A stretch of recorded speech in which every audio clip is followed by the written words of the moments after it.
sports in all the wrong places. Try the Owner's Box Sports Bar and Grill in Lakeland's Town Square. Fun, exciting, friendly, and comfortable. Wall-to-wall TVs, 24 taps for all your beers, including $3 domestic and $5 craft pints on Monday through Friday, 3 to 6 happy hour. Music bingo Tuesdays, daily special and Owner's Box Sports Bar and Grill in Lakeland's Town Square. Highway 70. Check Facebook for daily special and weekend music at the Owner's Box. Hi, this is Troy Fiveash, owner of Fiveash Roof Services. Do you know what Penny Hardaway and I have in common? We should both be in that building celebrating the best basketball players of all time. Of course, I'll have to buy a ticket to get in, but he should already be there.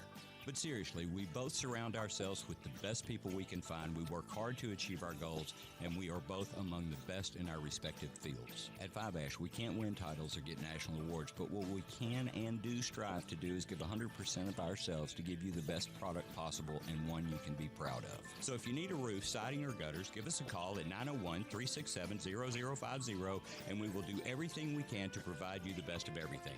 Fiveash Roofing. Fair, honest, and ethical. 367-0050 or memphisroofer.com. 367-0050 or memphisroofer.com. Fiveash Roofing, it's what we do. We're here for you. Rolling, Raleigh Tire keeps you rolling. Hello, everybody. I'm Bill Davis. Now, if you're looking for tires at a great price, Raleigh Tire has got you covered with national brands like Continental, General, Michelin, and more. And if your truck car needs attention, well, the friendly folks at Raleigh Tire can help you there also. From oil changes stage, they're a full service department. And when you roll in, how about telling them Bill Dan sent you? You're just going to love doing business with these folks that treat you like family. Raleigh Tire. Whether you're cruising city streets or tackling rugged terrain, Raleigh Tire has you covered. Our tires are built for durability, performance, and safety. Plus, with unbeatable prices and exceptional customer service, you'll drive away with confidence. Raleigh Tire, where the rubber meets the road. Visit Carter, Cordova, Arlington, and Elk Branch. Rolling, Raleigh Tire keeps you rolling.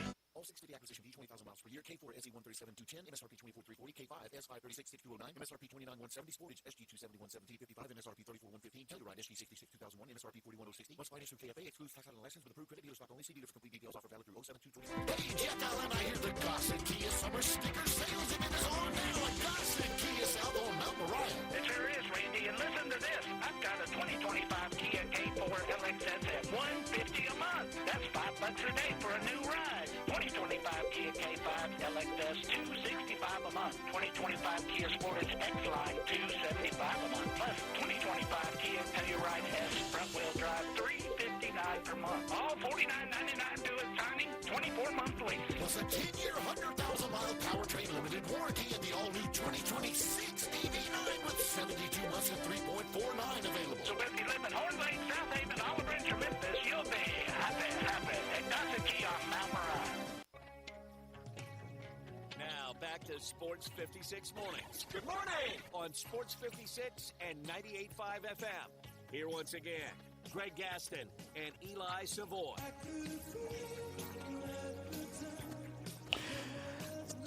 I got a little brain buster here that I'm looking at and trying to figure this out by process of elimination. But 6 teams have never had the number 1 overall pick. Do you know who the 6 teams are? I don't know. No, I don't. Elijah, do you? No, the Indiana Pacers are one of them. Say right now they're going like one at a. Okay, there's 2 teams that have had the number 1 pick 6 times. 6 times. The Cleveland Cavaliers and the Washington Wizards. There are 2 teams that have had the number 1 pick 5 times. The Sacramento Kings and the Houston Rockets. Then you got the Hawks, the Bucks, the Knicks, the Sixers, the Trailblazers, and the 76ers have had the number 1 pick 4 times. Okay? So again, I'm trying to eliminate teams here. Let's see, it comes up again. Here we go. Pistons, Warriors. I don't even know whose logo this is. The Spurs and is that the Pelicans? They've had it 3 times, the number 1 pick. Then we have the Mavericks have had it twice. The Nets, Bulls, Lakers, Timberwolves, and Pelicans have all had it twice. So I don't know who this logo is right here. And then Celtics have had it once. Charlotte's had it once. So the Grizzlies are one of them. Yeah.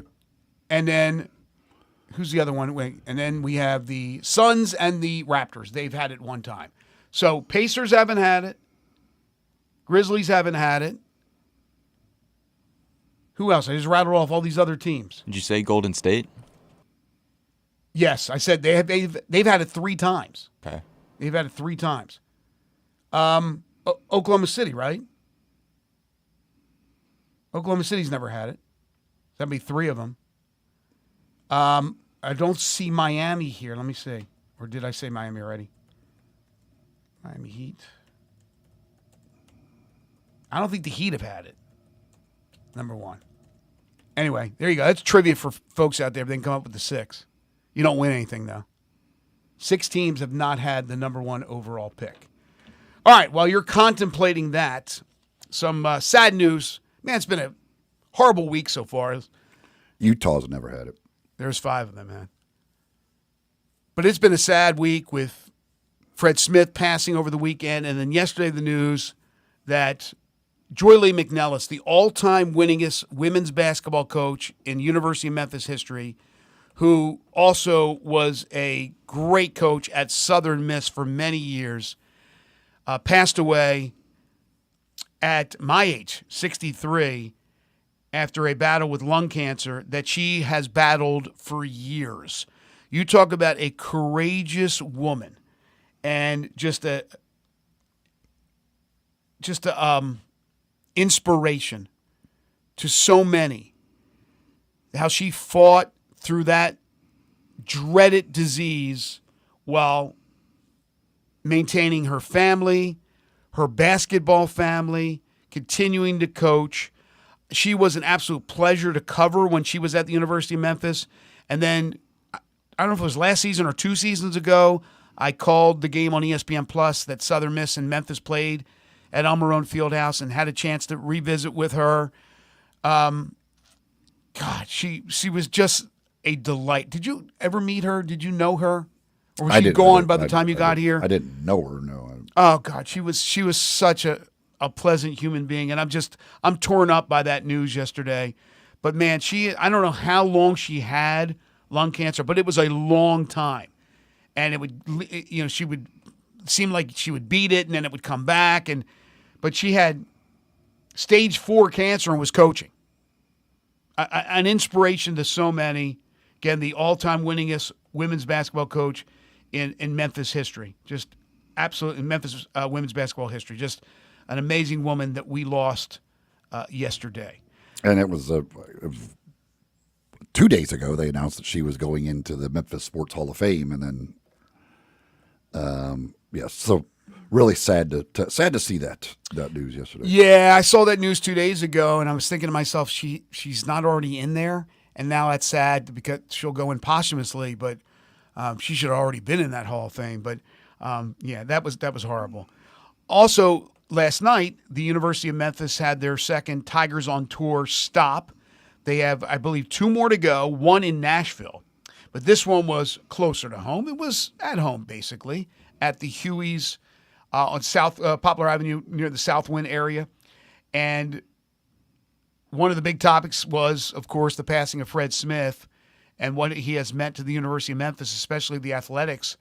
Ryan Silverfield said, no other man has had a bigger impact on the entire city than Fred Smith. And I think I would echo those sentiments. We've had a lot of people talk about him. We had the former mayor of Memphis, Jim Strickland, on Monday. We've read so many of the social media posts about Fred's passing, but yesterday that was certainly a topic. Now, of course, the coaches that were on hand, Penny Hardaway, Ryan Silverfield, and others, Matt Reiser was there, they talked about their team.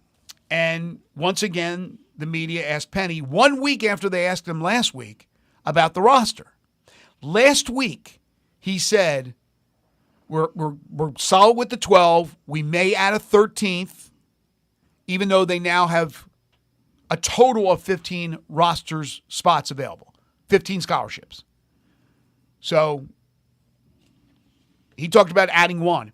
And then yesterday, his quote was, "We do have guys who haven't been announced."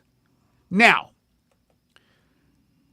guys to me means plural, right? There is plural, so that means multiple guys. But then I got some clarification from some people, and then they told me, no, they believe it's one player. And so apparently he has one player, I assume, in the fold or just about ready to come here that they haven't announced yet. That's what I take from it. But when I hear guys, I think multiple. So it does appear, again, from what I've heard, that it's probably going to be one player. Doesn't mean they can't add more. But I'll be curious to see who that ends up being. Because we've talked about the lack of depth on the front line with the bigs. So we'll see if that is a big that will join Memphis, assuming that this comes to fruition and is announced anytime soon. But Penny had that to say about his roster. Again, it's always a possibility that he adds. He's done it before. And he's also added at the midpoint of the season 2 years in a row, adding a player. So that's always that possibility. All right, we'll take a timeout. When we come back, we open up hour 2. We get back into the draft and the Grizzlies. We'll talk with DeMichael Cole from the Commercial Appeal. You're tuned into Sports 56 Mornings with Greg and Eli on Real Sports Talk, Sports 56, 98.5 FM.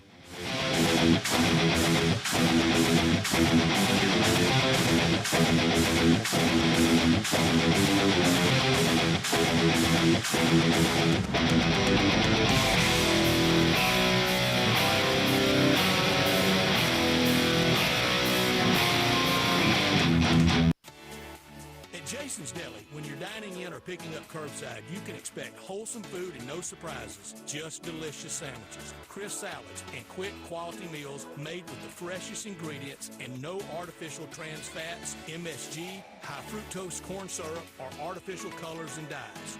Around here, a lot of thought goes into what we put into our food and what we take out of it, because you're not just taking a bite, you're getting a taste of who we are. New items are constantly being created to expand our menu for all tastes and special diets with vegan and gluten-free options available. Convenience and on-time delivery you can count on. It's just a click away at jasonsdeli.com, so whether you need to feed 5 people or 5,000, the team at Jason's Deli, they have the credentials and the commitment to keep you satisfied.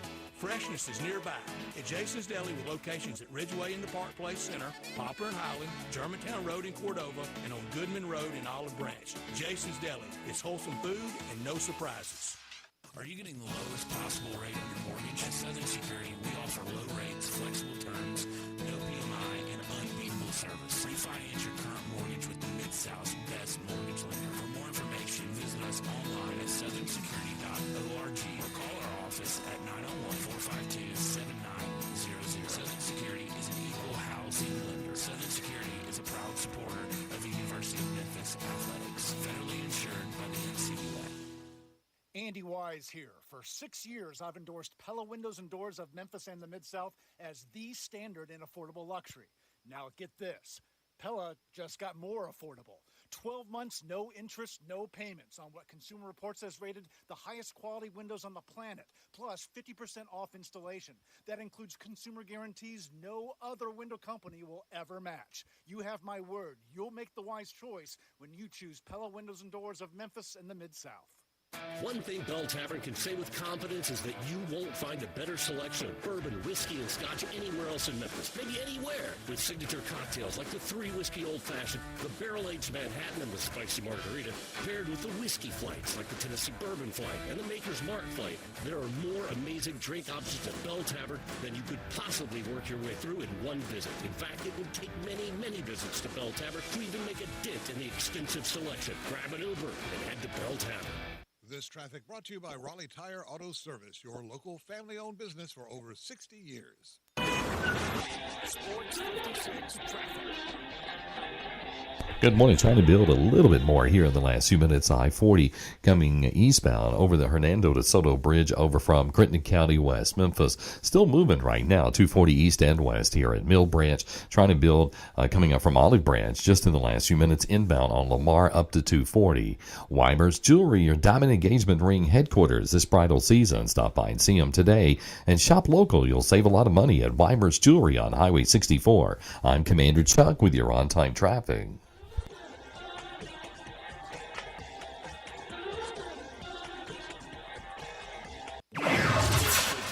WHBQ Memphis and W253DF Memphis with Brett Mooresworthy and Brian Dacus. Weekday afternoons from 3 to 6.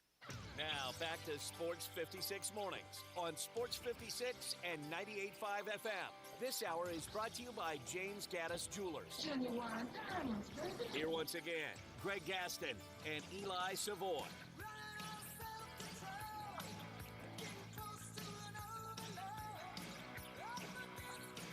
Welcome back, everyone. 8:01 the time, hour 2 here on Sports 56 Mornings, the Wednesday, June 25th, 2025 edition. Day 1 of the 2-day NBA draft is tonight. Greg Gaston, Eli Savoy, Elijah Seegers with you, broadcasting live and local from the Family Leisure Studios. Family Leisure, 2120 Whitten Road, just north of I-40. It is a scorcher already. Right now, it is 81 degrees, but the feel-like temperature is 89. 89 already, excessive heat. Obviously, the heat warnings, the heat advisory is out. Today, we're looking at a high of 96. Mixture of clouds and sun, scattered thunderstorms possible, about a 50% chance. Then tonight, partly cloudy skies, 76 degrees for your low. And tomorrow looks to be pretty much a carbon copy of what we have in store for you today. Hour number 2 of the program is brought to you by the great folks at James Gaddis Jewelers. Are wedding bells in your future? If the answer is yes, you need a jeweler you can trust for that unforgettable diamond engagement ring. And Memphians have been trusting James Gaddis Jewelers for over 60 years. They have one of the biggest selections of engagement rings in the Mid-South and the best prices on GIA-certified diamonds. James Gaddis is a master jeweler and diamondologist. He's graded by the Gemologist Institute of America. The type of credentials you want in your jeweler. Whether it's the holidays, a fall wedding, or spring formals, beautiful jewelry accentuates your look, and James Gaddis Jewelers has everything from beautiful necklaces, earrings, and gemstones to stunning bracelets and watches, plus new jewelry collections are coming in weekly. Layaway and financing always available at James Gaddis Jewelers, 4900 Poplar Avenue in East Memphis, or online at gaddisjewelers.com. Make sure to follow them on Instagram at Gaddis Jewelers to hear about all the exciting things happening at the store. Say I do at James Gaddis Jewelers. Michael Cole joins us in just a moment to continue to talk Grizzlies and NBA draft. Then later on in hour number 3, Parth Upadhyay. He'll join us to talk Memphis Tigers basketball. Mentioned, of course, what Penny Hardaway had to say yesterday. Also, Parth has a story about Dane Danger and what could happen if the waiver is not approved by the NCAA, which is a good chance it won't. And will there be a lawsuit? Will there be some kind of deal as far as that is concerned and what that all means and a kind of a timetable? So that'll be interesting.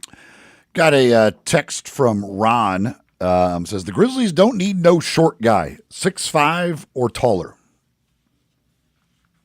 I kind of agree with that. I agree. Yeah, that's why I like Jace Richardson. I don't see a need for him, but I would not want I like him as a player. I just don't like him for the Grizzlies. No, I agree with you 100%. I mean, look, we know what they need. We know they need size. We know they need shooting. We know they need some help with the center position while there's uncertainty with Zach Edey for the start of the year. But yeah, what they don't need, I think, is a little diminutive guard. I mean, that's what they have. I mean, Ja's short, Scottie Pippen short. Dez wasn't the biggest guy, and he's now in Orlando. So a lot of needs, a lot of things that can happen. There is excitement in the city. There's excitement around the country as tonight is round 1 of the 2-day NBA draft, and we are always excited each and every week to talk with the Michael Cole.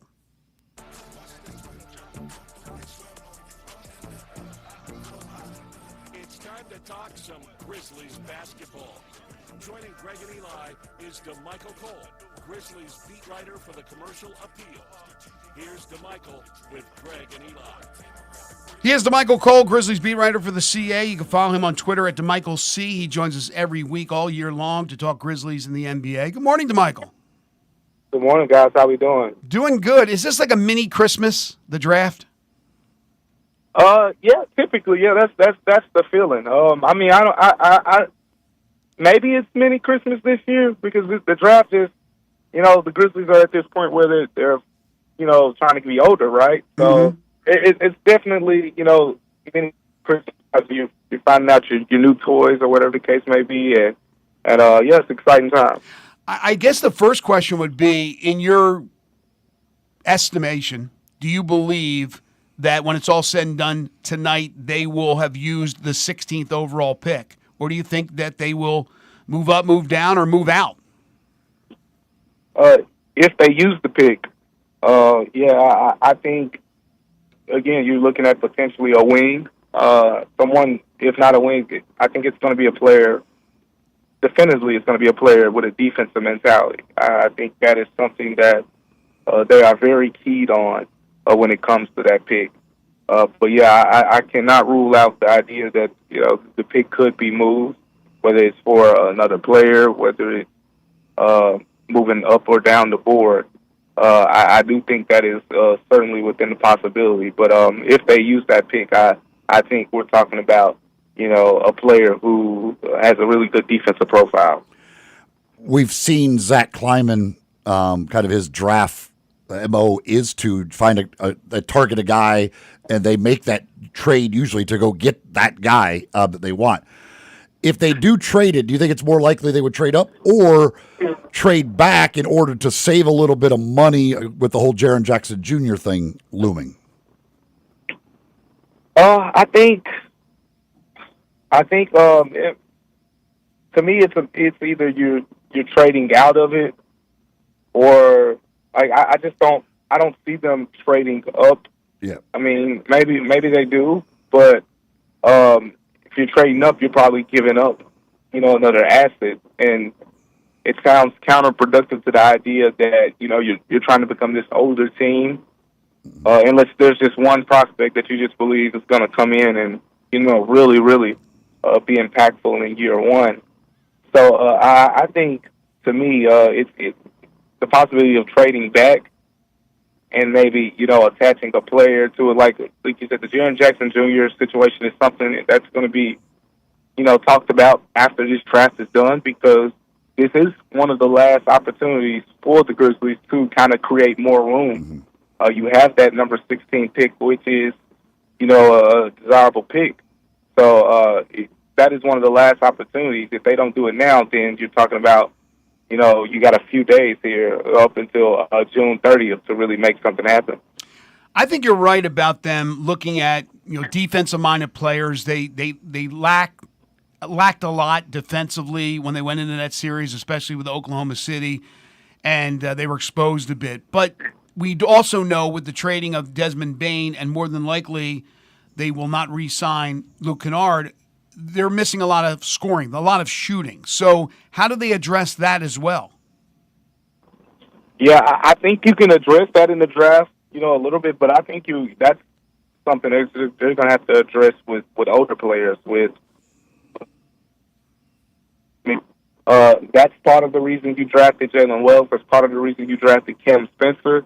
So, I think, it's fair to say the Cam Spencer pick was made, with the idea that, hey, he'll sit behind Luke Kennard for 1 year and then get a bigger opportunity the next season or whatever the case may be. So you have the possibility of that being the case. But, look, everything that I've been hearing is defenses. They're looking at what OKC just did on the defensive end. Mm-hmm. They're looking at what the Celtics did the year before on the defensive end. And the thing that stood out about both of those teams is they had minimal weaknesses in their lineup. Yeah. And if you go back to the Grizzlies lineup over the past, couple years, well, really this past season, it was a lot of, hey, Jalen Wells, you got to guard whoever, whether it's the big guy like a Luka or LeBron type, or if it's a Damian Lillard, like no matter who it is, we need you to guard them.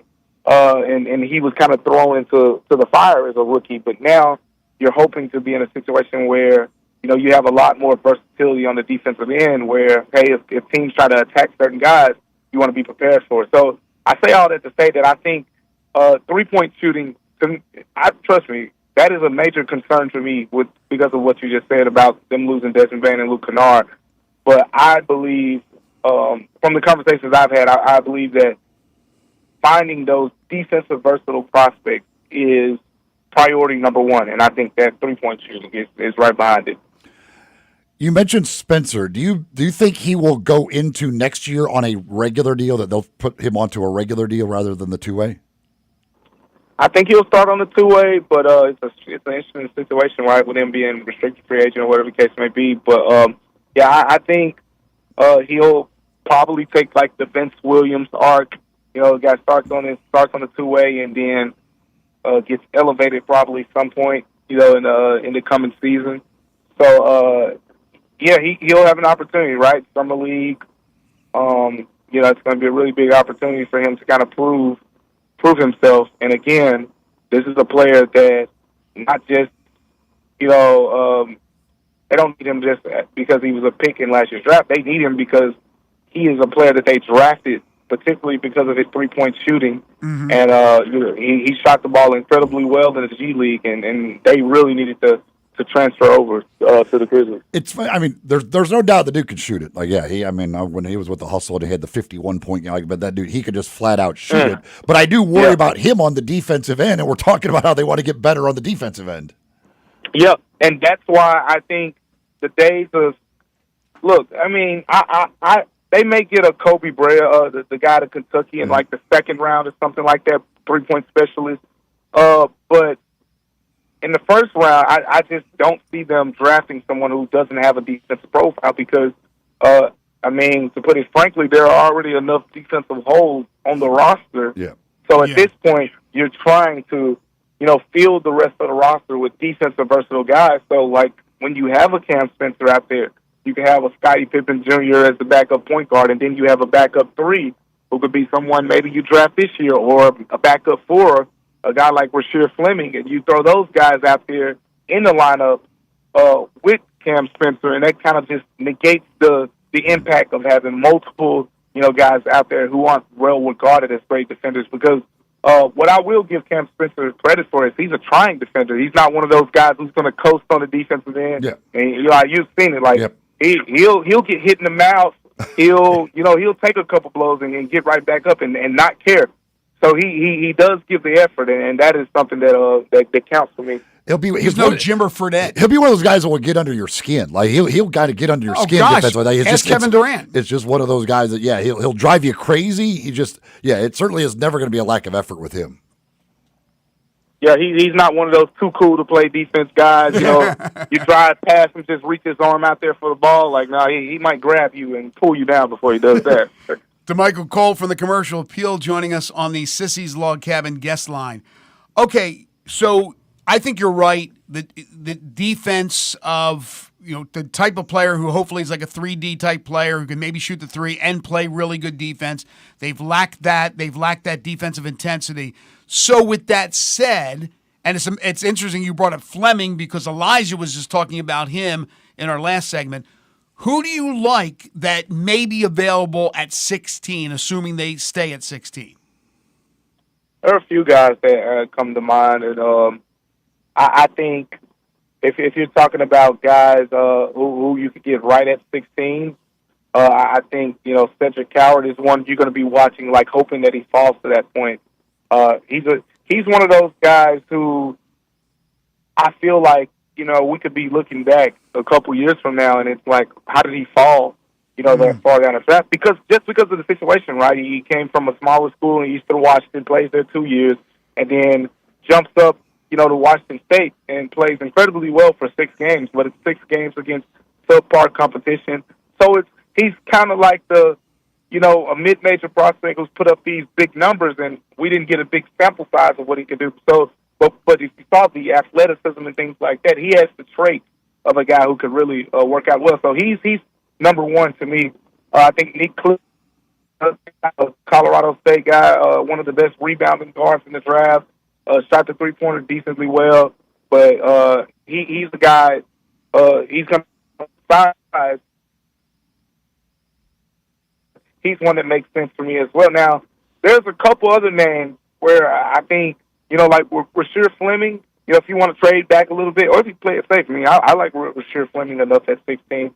But then there's Drake Powell, who might mean even last to the second round, but we've seen him a lot in the late first round of draft. Drake Powell's one of the best defenders in the draft, and not just best defenders, he's a playmaking defender. He's a guy, you go turn on his North Carolina tape, he's getting two-handed blocks, as a wing. He's playing the passing lane. I think some people throw out names like Herb Jones when talking about what he could bring on the defensive end. The problem is, he probably declared a year early. He would have probably taken a leap at North Carolina and solidified himself in the top half of the first round if he would have gone back and kind of tightened up some things on the offensive end. So those are some names that really stand out to me. Drake Powell is one. I think if you're saying, hey, look, we're fine with, getting the guy who's probably going to really come on in his third year as that great two-way player, because it's in him. He's probably going to be that for somebody, but it might not happen right away. All the guys you're talking about are the wings. Do you think there's any chance they would take a big at 6, if they stayed at 16, that they would take a big there as kind of the insurance against Edey? I don't see the value. I'm hoping like they don't. That's what I wanted to hear you say that, because I don't see why you would take a big at 16. Exactly, and look, they've worked out some, so they've done their due diligence there, or whatever the case may be. Like, they've worked out some bigs that are expected to go, in mid to late first round, or whatever the case may be. But I just don't see it, right? Like, even because when that big, when everyone's healthy, I mean, where do you play that person now? Exactly. It opens up now. If you draft a big now, that opens up a whole other question, because what about Brandon Clark? Is there a concern about Santi Aldama? So there's a ripple effect that happens there. But at the same time, like if you're looking at what we're projecting right now, which is Brandon Clark to be back, Santi Aldama to be re-signed, in addition to having Jaren Jackson Jr. and Zach Edey, and then you got Jay Huff, as additional depth behind that. You can just go out and get you a nice two-way big in the second round. Exactly. And don't, you don't have to, they're probably not going to have, like, the draft capital that they have in the first round this year and next year. If they play their cards right, you're not going to be drafting this high for a while. So, I would put my resources to better use than getting a big that's, probably going to be, sitting on the pine more than playing. That's I'm with you 100%. I was going to say perhaps I'm naive about this, but I think you can get a serviceable big as a two-way guy and use one of your second-round picks, a Trey Jemison type guy that all he needs to do is come in when he has to play early with let's say, look, Brandon Clark, if he's healthy, will go, and then you have a guy who can come in and rebound the basket. All you need is a guy who can come in, be physical, set screens, and rebound the basketball. You don't need a guy to come in and score, so you don't need this artistry from your big. Just go out and get a big. I know there's a bunch of those kind of guys out there. They're just not really skilled offensively, but can do the job defensively. Why waste the 16th overall pick on that? I just don't see that happening. Yeah, I can't say it any better. I mean, the big position is already, it's not the most valuable position in today's NBA, but you also just spent the first-round pick on Zach Edey last season, and you have Jaren Jackson Jr., who, any day now we could be hearing about, that contract extension. So, it's a situation where the value just isn't there. If you're going to use this pick, I'm looking at someone who could be a long-term starter, because I'm using it as, okay, let's try to find our Jalen Williams type contract, where you have a team that's on a championship type window, but now you got guys like Jalen Williams and Chet Holmgren, who you have for a couple more seasons on these cheap contracts. So let's try to find something like that. Yeah, and another thing too about that, like, we don't even know how much time Zach Edey's going to miss. Like, it might not even be hardly any time at the beginning of the year. Like if he was going to be out, you knew he was going to be out for half the season or something like that. You go, okay, maybe there's a little bit more need, but heck, it might be like very few games that he actually misses at the start of the year. Very realistic. Like we talked about it, and we ran down the names and whatnot. But I mean, I specifically remember us talking about Todd Gibson, and he was a guy same month, had the surgery in the same month and everything, and he returned, at the beginning of the season and played like a back-to-back shortly thereafter. Now it's a little bit of a different time. We're talking about I think 2014, 15, somewhere in that range. But it's just to give kind of a frame of reference that. If we're thinking, is he going to be back in January? Is he going to be back in November? The season starts in October. It's probably closer to November, December than it is January, February. Mm-hmm. Yeah. All right, so tonight, round 1, 2 picks in the second round. Tomorrow night, does, in your opinion, the Grizzlies do anything as far as any type of trade? Will there be any type of trade over the next 2 days? Oh, I definitely think so. Definitely think so. Yeah. Now, if it's going to be a flashy trade or not, that's another thing. But I think there'll be some willing. I mean, for one, right now, they just have a roster crunch, right? And you got a couple two-way spots technically available right now, but we touched on Cam Spencer a little bit earlier. That slot is technically open. Right now, Zion Poulin is your only two-way contract that's signed until next season. But Cam Spencer's likely to be back. Occupied two-way spot. That's your second slot. Then you have one two-way slot left. You have 2 second-round picks. You've already drafted and stashed the guy, Tarek Biberovic. So you're looking at a situation where I think it's very plausible that they use one pick and maybe you get to 56 and you say, hey, let's just trade it, for a future second, 2 future seconds, or whatever the case may be. Mm-hmm. Or you potentially, talk about a more aggressive trade, which, is moving that first-round pick for, a player, whether that be, attaching it, which I haven't heard that this will happen, but I just haven't ruled it out as a possibility when you talk about the idea of creating room for Jaren Jackson Jr. But attaching one of the contracts on the Grizzlies and the pick to create more room, for the idea of, renegotiating and extending Jaren Jackson Jr.'s contract, or you could do the same with the second-round pick. So I think there'll definitely be some movement, especially considering that, they took in 2 contracts, Kentavious Caldwell-Pope and Cole Anthony by trading away one.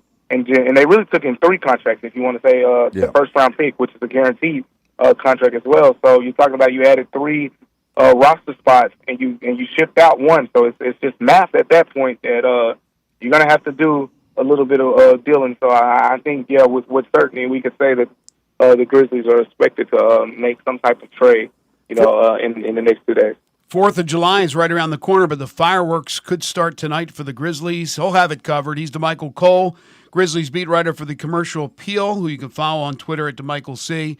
And listen to him every Wednesday right here on Sports 56 Mornings. Have fun. Enjoy. We'll talk to you next week. All right, take care, guys. Thanks, DeMichael. Is Zach Kleiman obviously the decision maker, but is he also like the capologist? Like, is he the one who do they have on staff that does all that stuff? Like, he's an attorney by trade, obviously a very intelligent guy, but like, this is so complicated, the salaries and crunching the numbers. Who does that for the Grizzlies? I don't know if they have a person directly responsible for that stuff. I'm sure Kleiman has a big part of that, but I don't know for sure. Yeah, just incredibly knowledgeable, these people that have to do that. And now it has to be done at the collegiate level. We'll take a timeout. You're tuned into Sports 56 Mornings with Greg and Eli on Real Sports Talk, Sports 56 and 98.5 FM.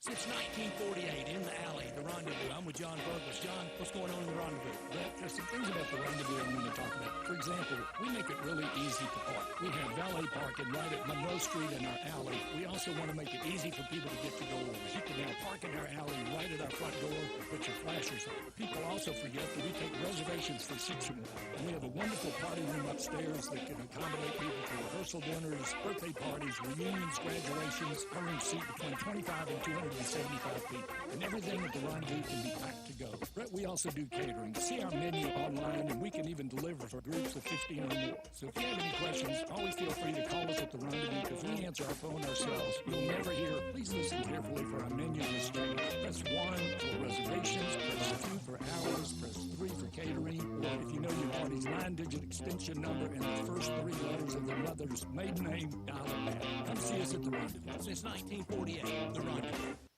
For a lot of us, saving up a down payment can be the biggest barrier to buying a home. So Rocket Mortgage is lowering down payments to 1% for eligible home buyers with One Plus. Because everyone deserves their shot at the American dream. Call 800-4ROCKET or visit rocket.com to get a head start on your starter home. Rocket Mortgage, LLC, licensed in all 50 states, and MLSConsumerAccess.org, number 3030. All 6 to the acquisition fee, 20,000 miles per year. K4 SE 137,210, MSRP 24,340, K5 S5 36,6209, MSRP 29,170, Sportage SG 271,17, 55, MSRP 34,115, Telluride SG 66, 2001, MSRP 41,060. Must finance through KFA, excludes tax title and license with approved credit dealer stock only. See dealer for complete details. Offer valid through 07-225. Hey, Jeff Allen, I hear the Gossett Kia Summer Sticker Sales event is on now at Gossett Kia South on Mount Moriah. It sure is, Randy, and listen to this. I've got a 2025 Kia K4 LXS at $150 a month. That's $5 a day for a new ride. 2025 Kia K5 LXS, $265 a month. 2025 Kia Sportage X-Line, $275 a month. Plus 2025 Kia Telluride S front-wheel drive, $359 per month. All $49.99 due at signing, 24-month lease. Plus a 10-year, 100,000-mile powertrain limited warranty in the all-new 2026 DB9 with 72 months and 3.49 available. So if you live in Horn Lake, South Haven, Olive Branch, or Memphis, you'll be happy at Gossett Kia on Mount Moriah. Hi, this is Troy Fiveash, owner of Fiveash Roof Services. I wanted to take a minute and discuss advertising with you. There are so many websites that list the best service provider in your area. Even the BBB has an accredited list. You know the one thing they all have in common? A company like mine has to pay to get on that list. So that begs the question, can those lists be trusted? You know what can be trusted? History. We've been around for almost 30 years providing customers with the best service and the best products that we possibly can. So if you need a roof, siding, or gutters, give us a call. We'll come talk to you and let you decide for yourself whether or not we know what we're talking about. Fiveash Roof Services. Best products, best warranties, and in many cases, the best price. We're fair, honest, and ethical. 367-0050 or memphisroofer.com. 367-0050 or memphisroofer.com. Fiveash Roofing, it's what we do. We're here for you. This traffic report brought to you by Triangle Meat Company, feeding Memphis since 1967. Open 8 to 5, Monday through Friday, 4790 Summer Avenue. Trust Triangle Meat Company. Sports 56 traffic. Good morning. It's got a little bit heavier in the last few minutes trying to get up through the Midtown area on 240 North at Lamar as it builds over here at the 101 connector, I-40 as you come past Watkins. Watching it also increase coming down I-40 westbound in from Fayette County into Shelby County all the way down to Germantown Parkway. Weimer's Jewelry wants you to know they are your diamond engagement ring headquarters this bridal season. Stop by and see them today at Weimer's Jewelry on Highway 64. I'm Commander Chuck with your on-time traffic.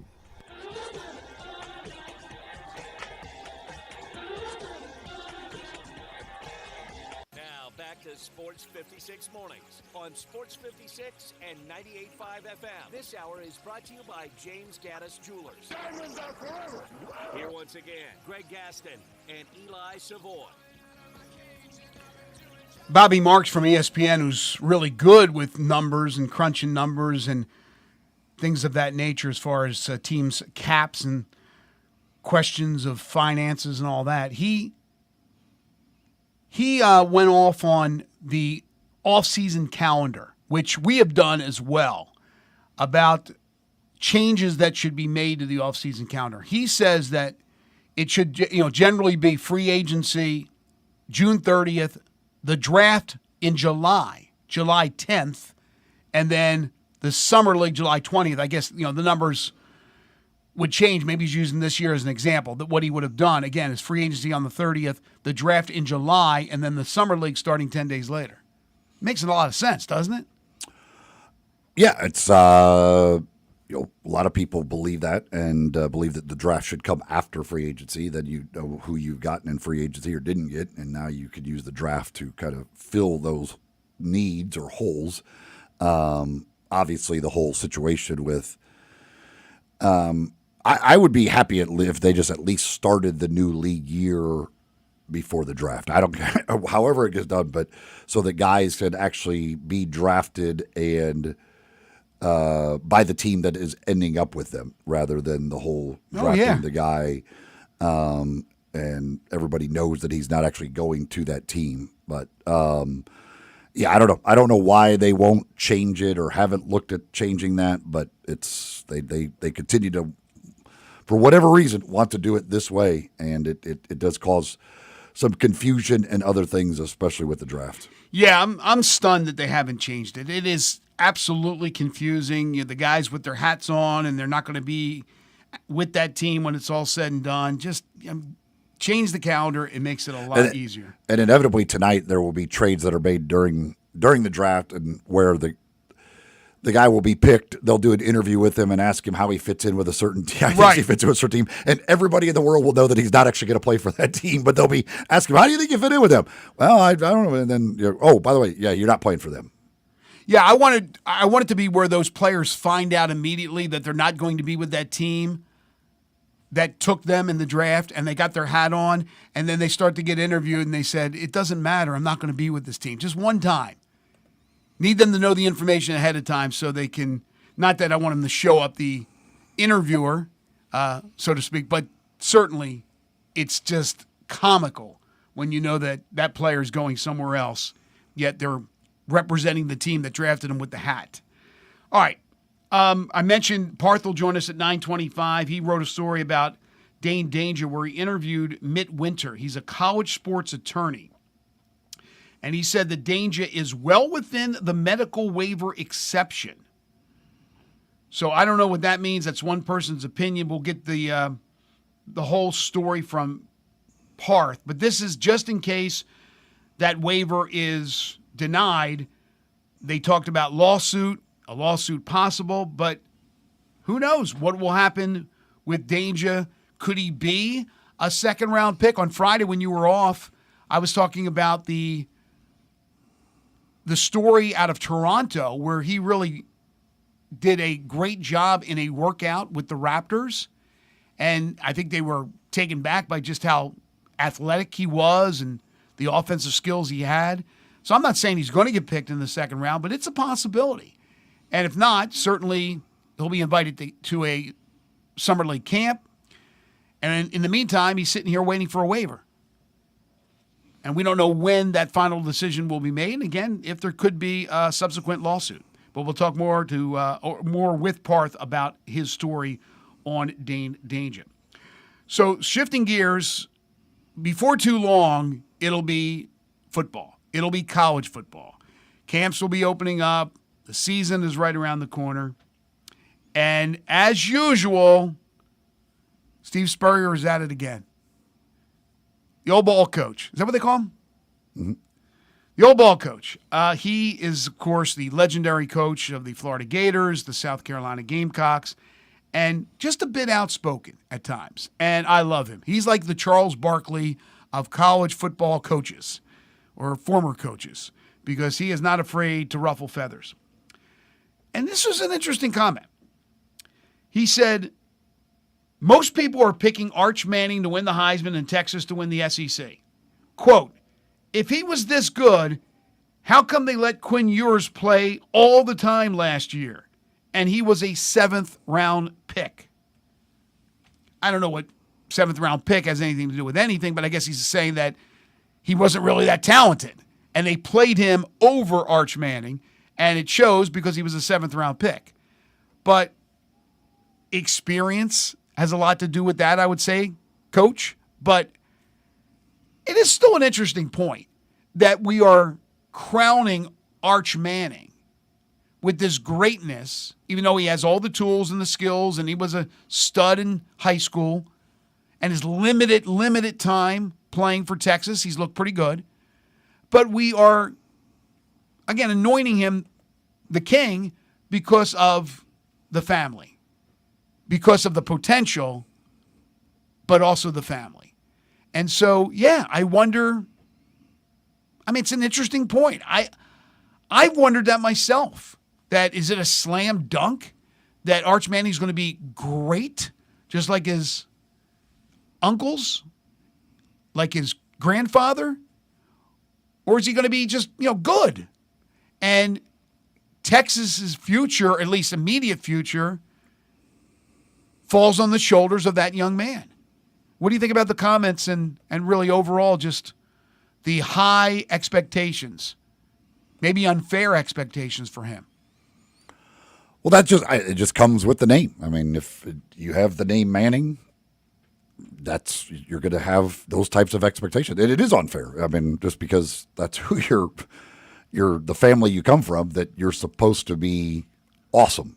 But obviously we've seen plenty of children of great athletes that aren't awesome. And I think Arch Manning will be really good. I don't know how good he'll be this year in the first year. Maybe he is, comes out and is awesome. Obviously those guys of, Peyton and Eli were raised to be quarterbacks, and they turned out to be, despite all of the pressure at every stop that they had, they lived up to those expectations at every stop that they had. So Arch may very well do the same. But he has it in the DNA. We know that. Yeah, I mean, again, you're certainly all of the mental part of what goes into playing a quarterback. He has been groomed for all of that. I can't even imagine the conversations of that he has had with the family about playing the position, everything else.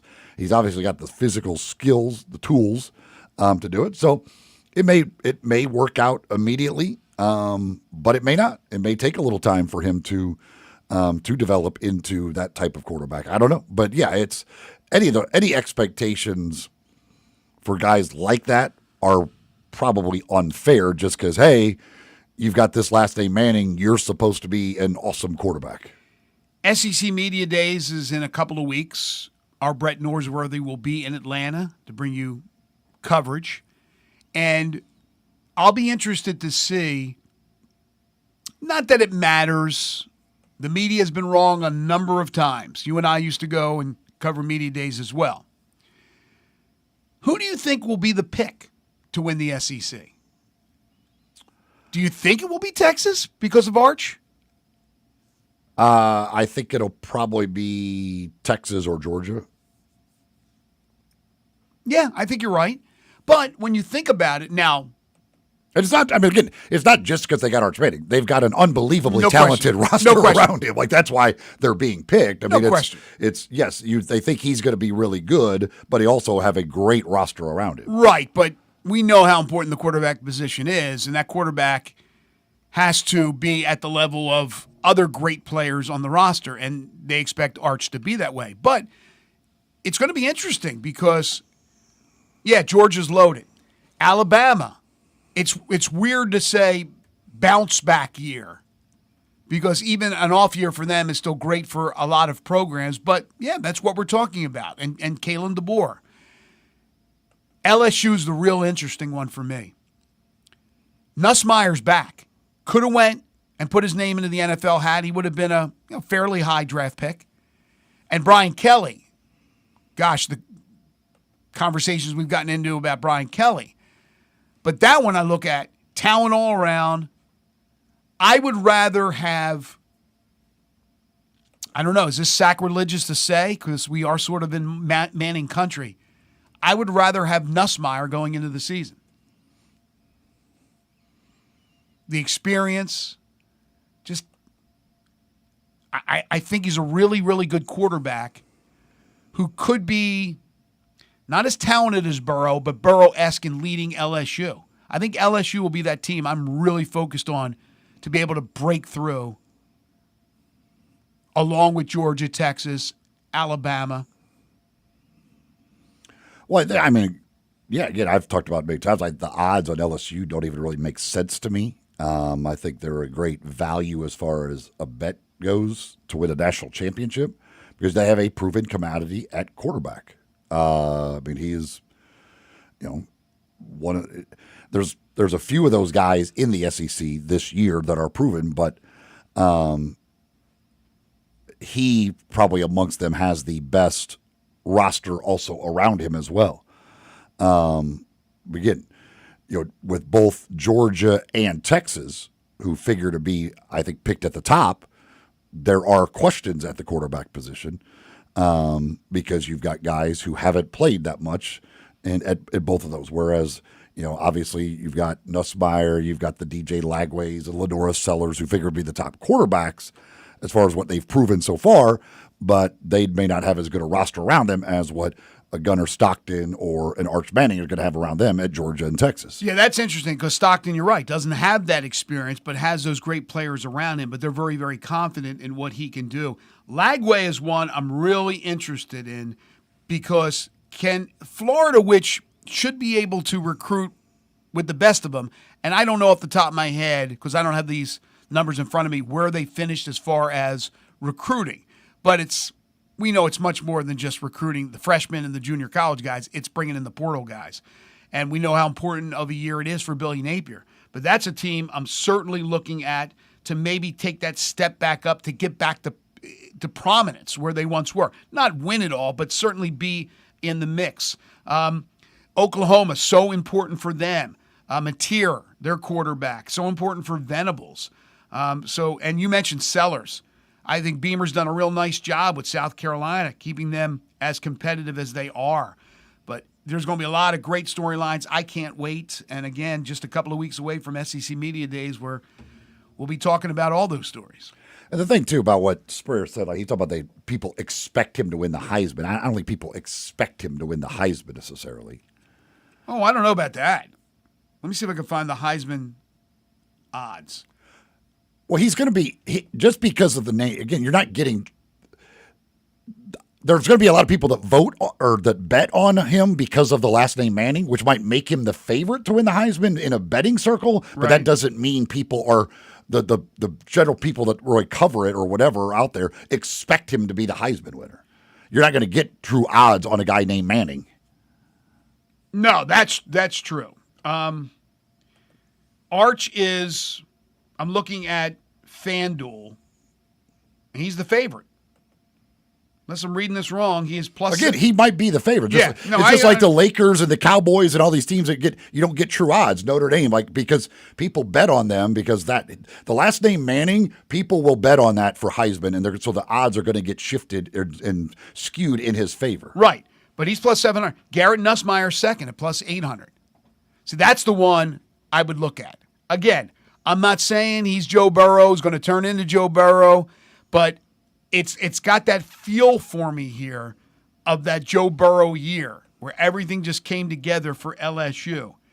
Cade Klubnik, by the way, is plus 900. He's third on the list, the quarterback for Clemson. Corky's Ribs and Barbecue today for lunch, tonight for dinner. Anytime's a good time for Corky's. Corky's been around for 40 years serving up that delicious slow smoke barbecue.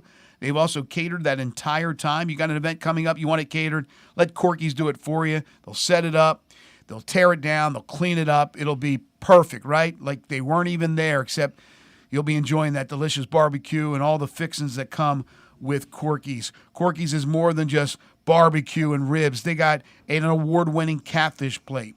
They have tamales and burgers. They have great sides. The rolls that you get with your entrees are absolutely out of this world. They have lunch specials every day. Great deals on barbecue sandwiches and things of that nature for lunch. But for dinner or lunch, you can get a third of a rack of ribs for just $7.99 when you purchase an entree. So get yourself a barbecue sandwich and then pick up a third of a rack of ribs for just $7.99 at Corky's. 4 locations, Poplar Avenue in Memphis, Poplar Avenue in Collierville, Germantown Parkway in Cordova, Goodman Road in Olive Branch. Corky's Ribs and Barbecue, open for lunch and dinner 7 days a week. You're tuned in to Sports 56 Mornings with Greg and Eli on Real Sports Talk, Sports 56 and 98.5 FM.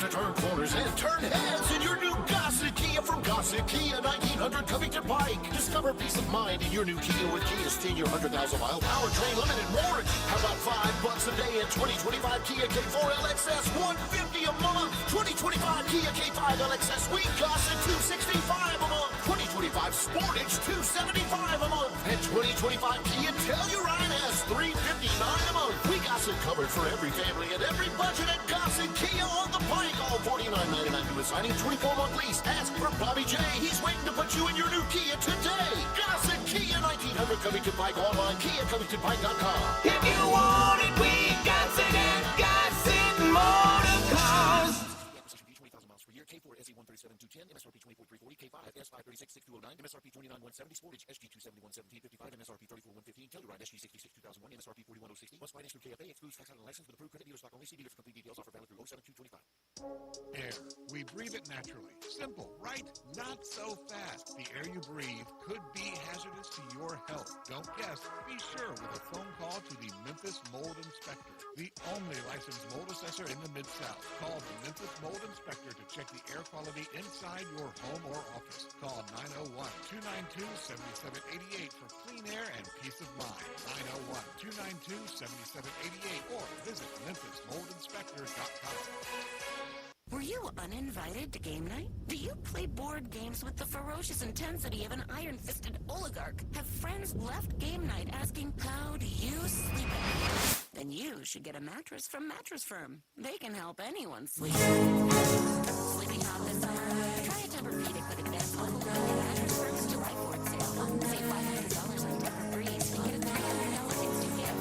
Match at Mattress Firm. Sleep at night. Phone restriction applies. See our website for details. I think a lot about golf, and when I think golf, I think Miramichi. Did you know Miramichi Golf Course offers membership? It's a great way to play more golf for less out of pocket. Their memberships run for $300 a month plus tax, and that includes unlimited rounds and range balls, no extra card fees, priority tee time booking, and discounts in the pro shop. Oh, by the way, there's no initiation fee. Miramichi green fees, they'll allow you to choose the right rate at the right time on the right day for your needs. If morning tee times are more important, you can book up to 14 days ahead of time to reserve your spot. If rate is more important to you, there are discounted evening rates available that you can choose from. Miramichi is now open on Mondays, and you'll find the lowest rate is on Thursday. Sometimes you just need to escape the hustle and bustle of life. Miramichi Golf Course provides just the right place to solve that need. The name Miramichi means place of happy retreat. When you need a quiet, peaceful round of golf, please make your way to Miramichi.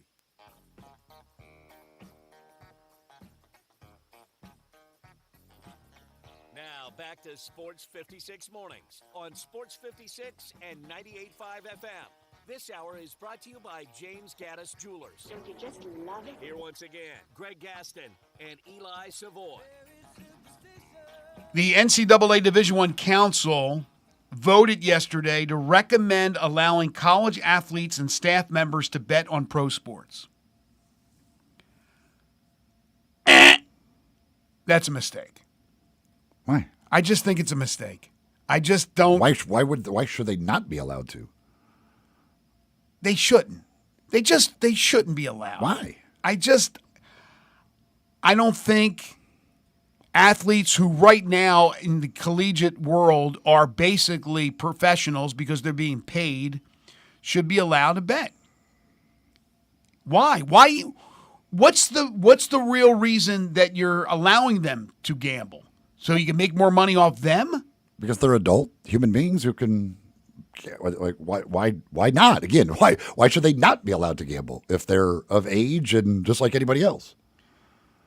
If it's on a sport that they're not involved in, like if it's professional sports, they're not on those teams and they can't affect the outcomes of them. Well, you wait until you hear the stories about some of these student athletes losing all their money gambling, their NIL money and all that gambling, and then all of a sudden, who knows who they get involved in, and then try to do something fixing a college game. It's only going to open up Pandora's box. I just don't understand when you weigh the pros and the cons, why the only pro is to the individual person that wants to gamble. Okay, So for the 4 years you're at school or 5 years you're at school, you don't get to gamble. Is that the end of the world? I don't know. I just personally think it could lead to problems. I don't know what people think out there. Maybe they agree with you that it's no big deal. I think it is. And then staff members as well. I know it's fun every once in a while, but you know what? It's not fun when you start losing a lot of money and you start doing stupid things. So I'm not a big fan of that. I'm not a big fan of this either. According to reports, Pete Thamel reporting, the NCAA is close to a decision on tournament expansion. I am not in favor of expansion. A decision on whether or not to do so, both for the men's and women's basketball tournaments, will be made in the upcoming weeks. If the decision is made to expand, the expansion would begin in the 25-26 season, per sources. That's this upcoming season. And the tournament would expand to no more than 76 teams. 76 teams. Sources have indicated to ESPN for months that 76 is the more likely expansion number other than 72, as the current format for the men's and women's tournament is 68. The NCAA remains in talks with its media partners about the potential expansion, which have been ongoing for months. So expand to 76. We don't need more teams. The NCAA tournament, to me, we don't even need the first four. I don't think the first four ever really took off, but it is what it is. And to me, the actual tournament itself is a Picasso. It's great what we have. I mean, right now they're talking about the NBA, maybe some of the series going back to best 3 of 5s as opposed. There's always debates on things. There's never a debate on the NCAA tournament except now to add more teams, to water it down a little bit more. I'm not in, because it's only going to go to the, so instead of what, the SEC getting 14 in, they get 16, they get them all in. It's probably not going to go to mid-majors, maybe one, but I'm not in favor of this. You? I'm not in favor of it. I don't think it's the end of the world like some people act like, oh my gosh, this is just the worst thing ever. Like all it'll do is make those the 2 days of the first four, it just adds more games to those days, and they kind of become 2 more big days of the tournament where you've got basketball all day long. I would assume that's the way it'll end up, that's how they will do it. They will still play all these extra games those 2 days, and you end up with 2 other days full of basketball rather than just 2 games each night. So the bubble has been so bad here in recent years. I don't see the need to be adding extra teams who just aren't deserving of a spot in the NCAA tournament. But just like, I mean, after the people that act like it's just going to ruin the tournament, how's it going to ruin the tournament? Like the tournament is still exactly what it is. You just have a few more teams playing in it. Yeah, I mean, that's crazy talk that is going to ruin the tournament, but it waters it down a little bit. And really, nobody has gotten into the first 4 in Dayton. Let's be honest here. I mean, there are times that, personally, I don't even watch those games because and if you're filling out your office pool, it's this team or the other team. Like, you're not even taking that into consideration. I don't think it becomes a big deal. I still don't think it's a big deal, those games in Dayton. In fact, we always talk about whether or not a team that loses in Dayton feels like they even made the NCAA tournament. So I don't need more of those. I think it's perfect the way it is. Does it ruin it? No, it doesn't ruin it. I understand that. Just like going to 16 teams in the college football playoff or 14, whatever they want to do to expand, that doesn't ruin it. Now, you start getting crazy like a 32-team playoff, which, what do they have, a 24 in FCS? But you can start watering down things. So I hope this is, and who wants to do it? Well, if it's more money, they're going to want to do it, right? If that means having just a few more of these extra games, these extra teams, means more money in your media rights package, they'll do anything. They'll make it 120 teams if they can, if they get more money for it. But, yeah, I'm not a big fan of it. Not a big fan whatsoever. All right, one other note, and then we'll take a break real quick. Aaron Rodgers said on the Pat McAfee show that he's pretty sure that this is it. That's why he signed a one-year deal with Pittsburgh. That's why there wasn't any kind of jostling going on for multi-years. Doesn't mean he'll stick to that, but says that this will be his final year in the NFL. We'll come back. Hour 3, we'll get back into the draft, trades that you may have missed from yesterday, the potential of fireworks tonight, and then we'll talk Memphis Tigers hoops with Parthu Pajai at 9:25. Your calls and texts, we always appreciate it on the Sissy's Log Cabin listener lines at 901-360-8255. This is Sports 56 Mornings with Greg and Eli on Real Sports Talk, Sports 56 and 98.5 FM.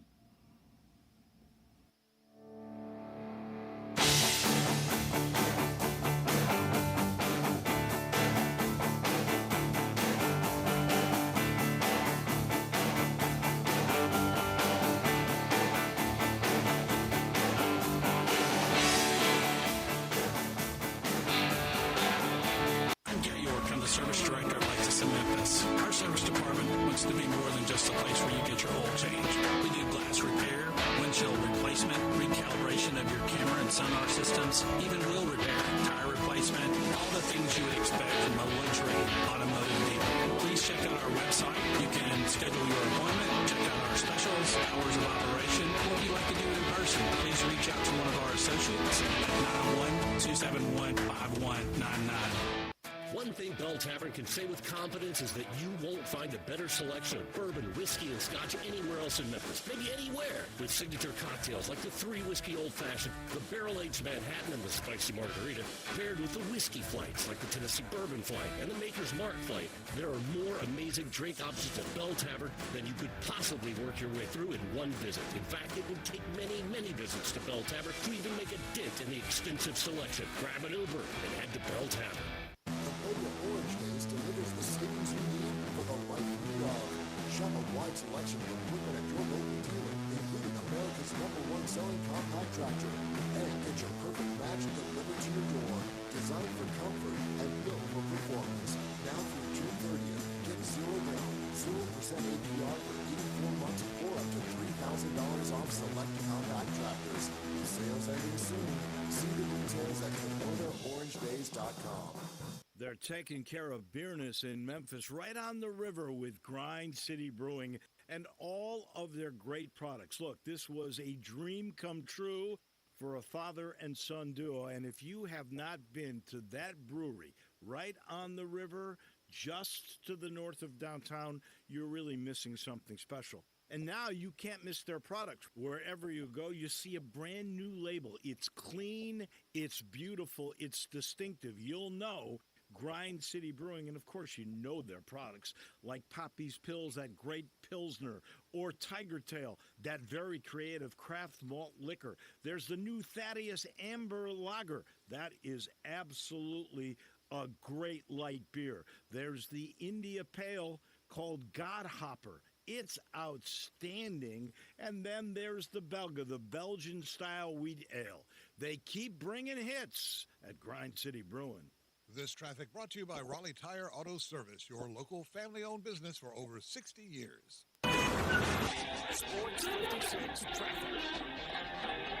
Good morning. A little bit more volume in the last few minutes coming in from Fayette County and Shelby County. It's been moving fairly decent out here on all the major inbound routes now. It's gotten heavier as we check out on I-40 at Chelsea in the Midtown area. Watching it still build coming up from the south on 55 northbound up through South Haven. Dandelions, crabgrass, lawn solutions here in town says we'll take care of all that for you. Make your yard look beautiful this summer. Call Lawn Solutions here in Memphis at 867-5626. I'm Commander Chuck with your on-time traffic.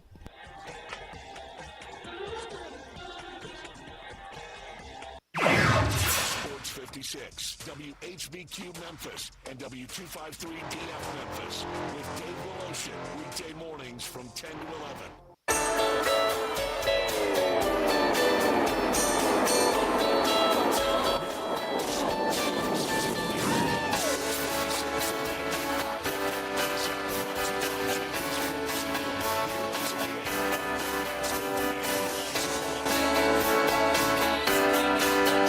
Welcome back, everyone. 9:01 the time. Hour 3 here on Sports 56 Mornings on this Wednesday, June 25th, 2025.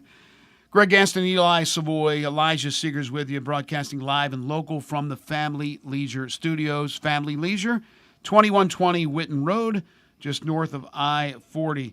They sell cold plunge tubs. That sounds pretty good right now because the temperature outside already at 9:01 is 85 degrees. And the feel-like temperature is 94 degrees.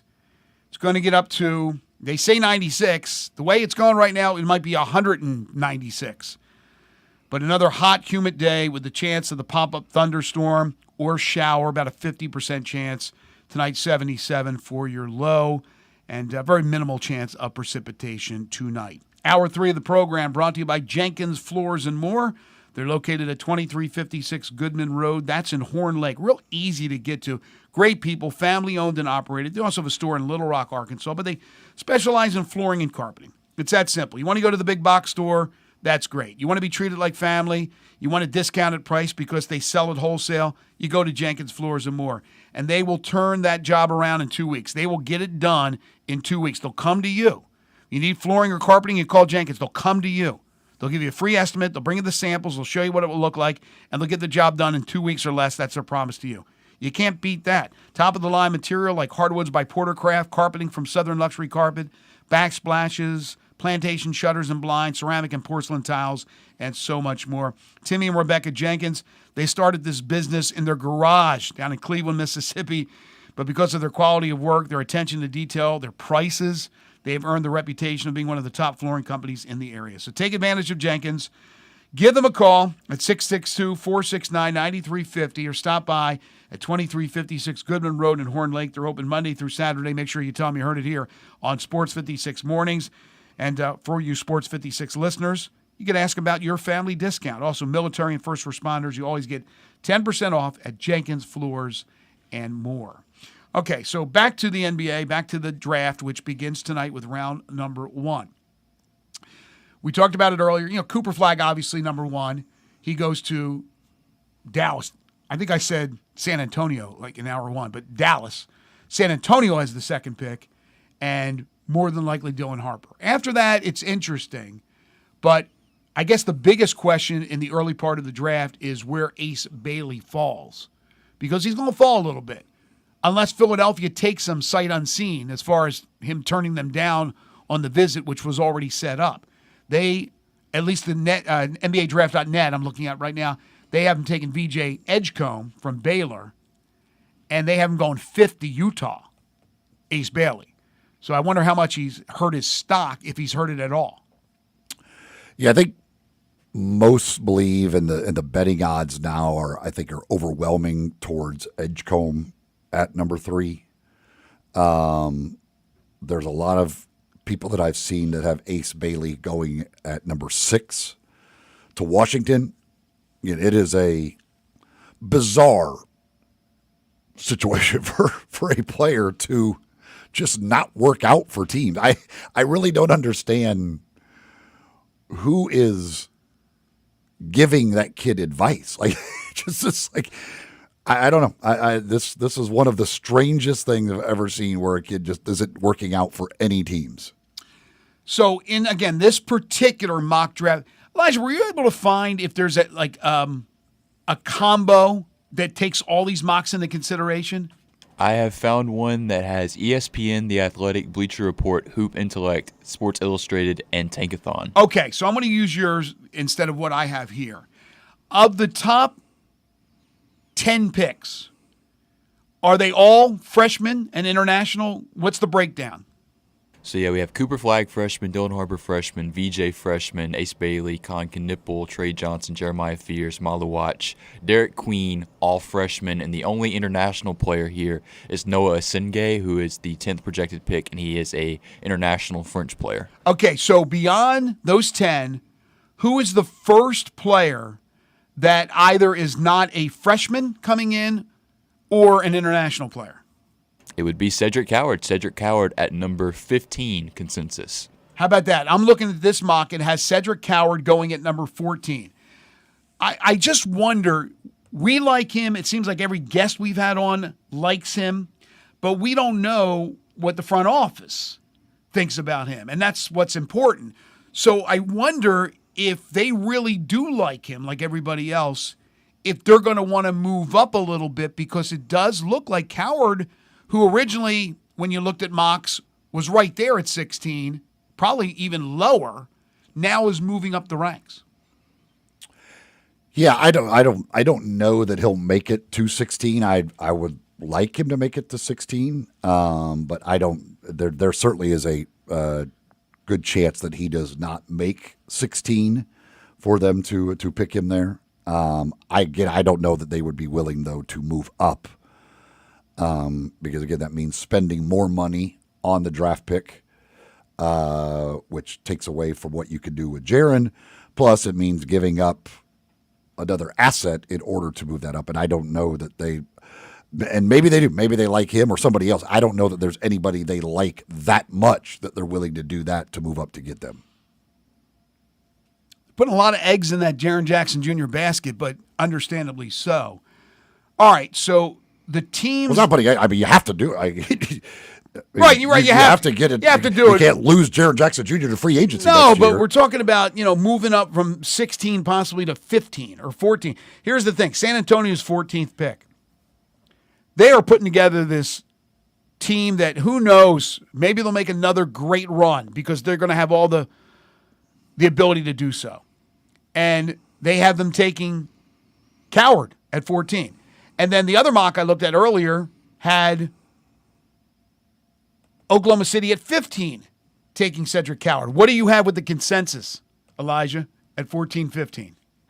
So it would be Thomas Sorber at 14. The big like guy. I said, Cedric Coward is at 15. Okay. And here, Jaeger Dimon out of BYU is the consensus 16 guy, but only one of the mocks actually has him at 16. It's the average of all of them, and they have the calculation, and it spits out 16 for Jaeger Dimon. So the one I'm looking at, NBADraft.net, which is not a part of the one you're looking at, it isn't part of the 6 different mock drafts.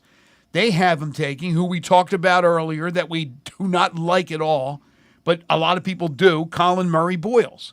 Again, an undersized center who can't score. He's a bad offensive player. He doesn't shoot the three. Again, really undersized. I don't see that whatsoever, but that's the pick for Memphis at 16 on NBADraft.net. Yeah, the two guys that I absolutely will despise if it's the pick is Murray Boyles and Wolf. Those are the two guys that if they pick either one of those at 16, that's to me a massive mistake. This mock has Derek Queen going the next pick to Minnesota.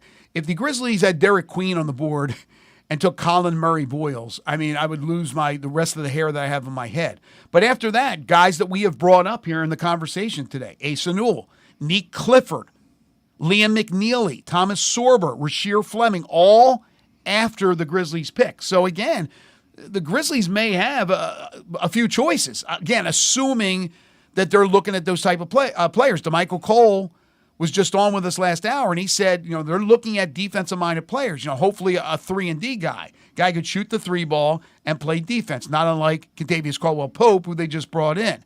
But here's an interesting name that nobody's really talked about.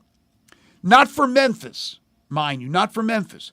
But I think originally he was a second-round projection, and now I think he's a first-round projection. What do you think of Walter Clayton? I think he's going to be a good NBA player. It's funny, I saw yesterday there was an interview that John Fanta did with Walter Clayton, I think it was a few days ago, asking him, and I promise this relates, but who would you have dinner with if you could have dinner with 3 people in the world? And his first immediate answer was Eric Spoelstra. And he took like 10 seconds to name another person. So that makes me think that the Miami Heat have given Walter Clayton a draft promise at the 20th pick. I love him. I know he's not the biggest guy in the world, but 6'3", and he can score the ball, and he was so electrifying in the tournament, in the championship game. He's just nails. I think he's going to be a real good player. But again, it doesn't make sense for, the Grizzlies, a diminutive guard. Not I shouldn't say diminutive, 6'3". I'm diminutive. But, yeah, I don't see that for Memphis. But there are a lot of choices here. This one doesn't have Danny Wolf going until 26, so he's way down the list. Hugo Gonzalez, who I talked about, from Spain, going to Oklahoma City. So a lot of those names. So I'm looking up at the top and some of the guys that they have. What do you think of, is it Traore? Nolan Traore. You like him? He from France. They've been hitting him out of the ballpark. Guys coming from France lately. Yeah, I think he's a very hit or miss prospect. We saw a couple of years ago, and Bryant made a good point about this. He's likened a lot to Killian Hayes. When Killian Hayes was in the 2021 draft, he was one of the most attractive international prospects, and the scouting profile for Nolan Traore has a lot of similarities to that of Killian Hayes. Maybe he turns out to be better, but I think just I think there are some reservations with his shooting, with his off the dribble penetration. There's some reservations with Nolan Traore. What do we have? What we're supposed to probably 3 French guys again tonight. The French guys have just taken over. They have the NBA draft. It's like American and then French. But because he'll go. What is that? Essengay or whatever? Is he French too? No, Essengay. Or Essengay. And then is there another French guy that's going to probably go first round? Noah Pinda is supposed to go towards the end of the first round. Yeah, so we could have 3 French guys again, man. The French are taking over. So this mock has Chaz Lanier as the first pick in the second round. I don't know if he'll be hanging around by the time the Grizzlies pick in the second round at 48 and 57, but if somehow he was, we talked a little bit about this with Lang Whitaker yesterday. I would love him because he's a shooter. Does your mock go to through the second round? This one I'm looking at does. Okay, who do they have consensus for the Grizzlies in the second round with their 2 picks? So it would be 36 to be the first one, right? 48. Yeah, first one's 48. 48 and 56. 48, they have Elijah Martin out of Florida here. Very interesting older player. And at 56, they have R.J. Lewis out of St. John's. R.J. Lewis, a scorer who was benched by Rick Pitino in the tournament. And then Martin, if I'm not mistaken, started at Florida Atlantic, correct? Mm-hmm. That's right. On that team that beat Memphis. This one I'm looking at has Hunter Salas going to Memphis at 48. He's out of Wake Forest. He's a shooting guard. He is 6'5". And then at 56, guy by the name of Alex Toohey, who's a small forward / power forward, 6'9", out of Australia. No relation to Sean Toohey. No, it's spelled differently. This is Toohey. Look, I miss the accent. I know Steven Adams from New Zealand, but similar accents. I miss the accent. So, bring in a guy, keep him. He probably maybe a 2-way player, and then you can hear that lovely accent from down under. So, anything can happen. Obviously, in a draft, it's a crapshoot. There is another Nembhard available. He would be the last pick in the second round because the Knicks forfeited their pick. So the 59th pick is the last pick, and they got this one I'm looking at has Phoenix taking Ryan Nembhard out of Gonzaga. A Nembhard out of Gonzaga sounds pretty good to me, but do you consider him Mr. Irrelevant if he's the last pick of the NBA draft? Most last picks of the NBA draft are irrelevant. I will say that. Got a message from on YouTube. Somebody asked about what about Jedi Broom, and I don't know if they're asking about that as far as a Grizzlies type thing or whatever. But yeah, Jedi Broom will not go tonight. Jedi Broom will be selected somewhere probably in the second round, but his just lack of athleticism really hurts him when people project him to the NBA. You know what's interesting is that you see so many names of guys that are not projected in the first round, are projected in the second round, that were names that we watched in the NCAA tournament throughout, getting into the Sweet 16, Elite 8, Final Four, National Championship game. You look at some of these names, again, they're very prominent college names. You mentioned Kalkbrenner from Creighton. The person just texted in about Jedi Broom from Auburn. Adu Chiro from Arkansas, who Cal's been stomping for him. Tyrese Proctor from Duke. You have Sion James, who is big, also from Duke in the NCAA tournament. The Memphian Cam Jones from Marquette. We mentioned R.J. Lewis. Again, St. John's didn't have a good tournament, but these are names that you heard throughout the NCAA tournament. Then you look back at some of the names of players that are projected to be in the top 15. I mean, Dylan Harper and Ace Bailey playing for Rutgers didn't even make the NCAA tournament.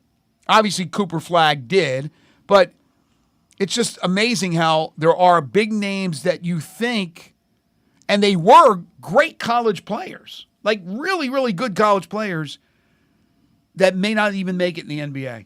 That's how tough it is, and that's why it's such an international game. They find, you talked about the possibility of 3 Frenchmen selected in the first round, because there's great players all around the world, and they find these players.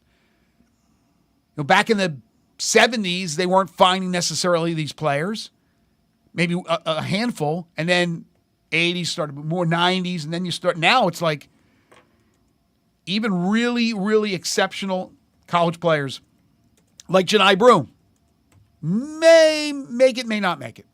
Who's the guy that stuck around with, I think, is it Garza? Luka Garza? Mm-hmm. Such a great dominating college player. And who was the guy for Connecticut when I think their first championship? The big, do you remember him? Might have been from Africa. Alex Oriaki? No, that wasn't him. But anyway, that guy got drafted in like late second round. He's been a non-factor. I mean, guys that actually dominated the game. Now, there's certainly players that dominated the game, like Cooper Flagg. That's going to go 1 overall. But some of these guys just like sail off into the sunset and you never hear from them again. If you look at the All-American teams, the consensus All-Americans from this past year. Yeah. Janai Broom, second rounder. Mm-hmm. Walter Clayton Jr. will be a first rounder. I don't like that. He'll go tonight. Obviously, Cooper Flagg. Braden Smith's going back to school. Mark Sears, who I don't know, probably won't even be drafted, will he? No. I see 58 right here. He's going to be. He's going to be very late. P.J. Haggerty, we know, not. Cam Jones, second rounder. R.J. Lewis, second rounder. John Tanji, second rounder. Maybe. J.T. Toppin going back to school. I mean, it's so that's the thing. Like, there's not necessarily a direct correlation between the best college players and who projects to be the best NBA players. Yeah. It's not science. Some of these guys that... No, another guy, Eric Dixon, was a guy on a lot of All-American teams. He'll be in second rounder. Yeah, and some of these guys, maybe some we mentioned, maybe not, but some of these guys in the second round will be hits for teams. And again, we go back to the Grizzlies, the success that they have had in the second round. We were talking with DeMichael about Cam Spencer. I like Cam Spencer. I do like the guy. But if we're talking seriously about Cam Spencer, and Wells was really, really good. He started to fade at the end of the year, got hurt at the very end of the year. I'm not sold that he's going to be this perennial starter, and I think he's going to be a valuable player. But again, second rounder. But if you're depending on Cam Spencer to step up for Desmond Bane and even Luke Kennard, when they go up against Oklahoma City and they throw Kason Wallace on him or Alex Caruso and he's not able to get a shot off, I don't know, man. That's why, yes, they got so many areas that they have to deal with. One, yes, I agree with DeMichael. They have to find better players on the defensive side. They were exposed. But two, they have to now replace a lot of shooters, and they didn't have a lot of shooters to begin with, but they have to replace a bulk of their shooting. And then they have to find something with the center for Zach. That's third on the list, right, Eli? It's not first or second as far as importance. No, I don't like. To me, the center. I don't even like people. When people say it is a need, I don't think the Grizzlies. I don't think there is really a need. I mean, yeah, if you need a body, I guess possibly, but again, I don't unless Zach Edey ends up having some sort of setback and misses a huge chunk of the season. Unless you don't now, if you don't get Santi back, if Santi were to leave, then big becomes a need. But if Santi is back, I don't really see big as a need at all. It becomes a luxury to get another one again. Just on the, but as DeMichael said, and I've said this earlier, and I said it yesterday. If when Zach Edey is back, if you draft a big, he's your fifth big at best. So he's not even gonna be playing. Frank Isola is reporting that Mikal Bridges, who is now eligible to sign an extension, his name has surfaced in trade discussions, according to several team executives. Mitchell Robinson also, but he covers a lot of the New York scene, but he's a national writer, as people know. And my question is, Mikal Bridges, who the Grizzlies offered up, 4 first-round picks? At least 3 when he was with the Nets and were turned down. They really courted him. Do you think there's still interest, or from a financial standpoint, is that impossible? You think there's any interest in Mikal Bridges? Does it make sense to go back and look at that possibility? Of course, you're dealing now with a different team in the Knicks. I would assume there's still some interest there from the Grizzlies. I don't know why there wouldn't be.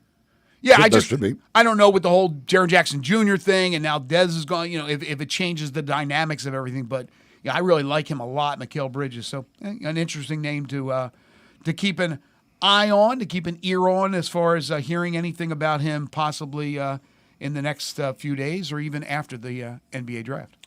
Folks, Fleet Feet, that's the place to go to get all your running gear. You'll see the folks either in East Memphis in the Laurelwood Shopping Center or out in Collierville, Poplar and Houston Levee, next to the Hueys out there. Go in, they take a look at the way you run, the way you walk, and they'll get you fitted with shoes that are just right for you so you can avoid injuries or any problems when you're running, you're walking, or just on a daily basis, especially if you're on your feet a lot. You want to make sure you have perfectly comfortable shoes suited for you. And they will do that for you, plus all of the other gear that you need. They've got you taken care of at Fleet Feet. We're talking Memphis Tigers hoops with Parthu Pajai. That's coming up next. This is Sports 56 Mornings with Greg and Eli on Real Sports Talk, Sports 56 and 98.5 FM. Join the voice of the Tigers, Dave Woloshin, for Wolo and Friends. Weekday mornings from 10 to 11 here on Sports 56 and 98.5 FM.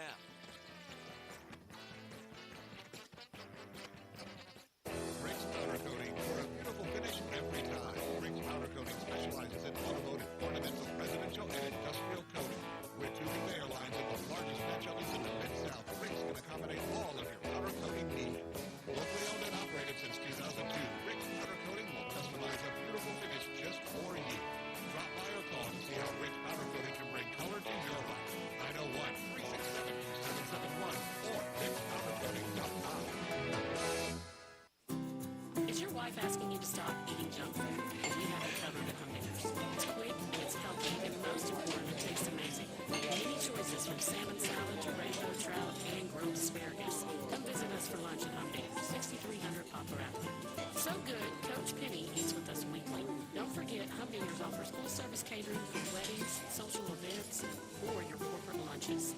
You can call 901-260-8292 to find out more. Do you know someone with a drug or alcohol problem? Get help right now. Insurance may cover everything. Stop the drug and alcohol nightmare. Are drug and alcohol problems hitting you too close to home? Get help right now. Insurance may cover everything. 800-694-1127. 800-694-1127. That's 800-694-1127. Unleash the power. Make every mile count in your new Volkswagen from Gossett Volkswagen on the bike. Available right now, 2025 Jetta SN 2025 towels, 4.9 for 60 months. 2025 Atlas and Atlas Cross Sport, 3.9% for 60 months. And 1,500 loyalty rebate on all 2025 GTIs, Jettas, Taos, Tiguan's Atlas and Atlas Cross Sport. Plus 5,000 off 2024 Atlas Cross Sport SELR line. But only 2 left, so you better hurry to Gossett Volkswagen. 1875 Covington Pike or online anytime at GossettVWMemphis.com. That's Gossett, charging forward and charging less every day. If you want it, we got it at Gossett Volkswagen. AC dealer for complete details. 2024 Atlas RC 226135, MSRP 51733, RC 227219, MSRP 52133. Must finance through Volkswagen Credit. Includes all rebates and incentives. PF 895 excludes tax title and license. See dealer for complete details. Offer valid through end of the month. Approved credit dealer stock only. I'm Gary York. I'm the service director of Lexus in Memphis. Our service department wants to be more than just a place where you get your oil changed. We do glass repair, windshield replacement, recalibration of your camera and sonar systems, even wheel repair, tire replacement, all the things you would expect from a luxury automotive dealer. Please check out our website. You can schedule your appointment, check out our specials, hours of operation, or if you'd like to do it in person, please reach out to one of our associates at 901-271-5199.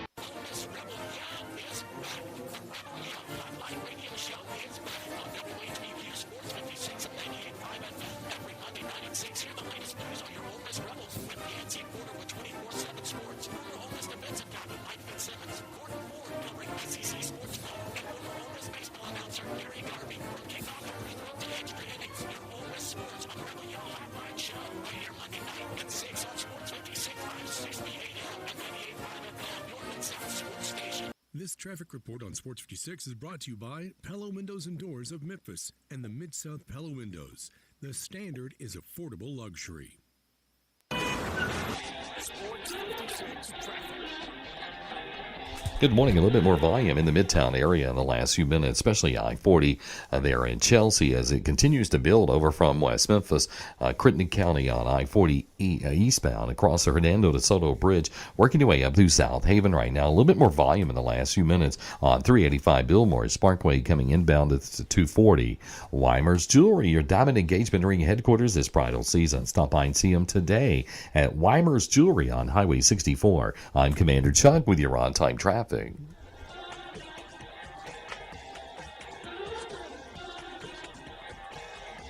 back to Sports 56 mornings on Sports 56 and 98.5 FM. This hour brought to you by Here once again are Greg Gaston and Eli Savoy.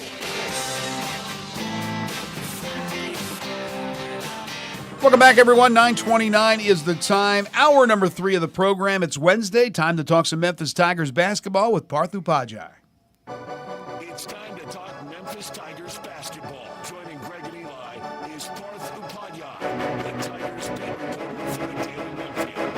Now here's Parth with Greg and Eli. He is Parth Upadhyay from the Daily Memphian. Make sure to read all his great stories there. Get a subscription to the DM. Follow Parth on Twitter at P Upadhyay. That's PUPADHYAYA_. Parth joins us each and every week. Good morning.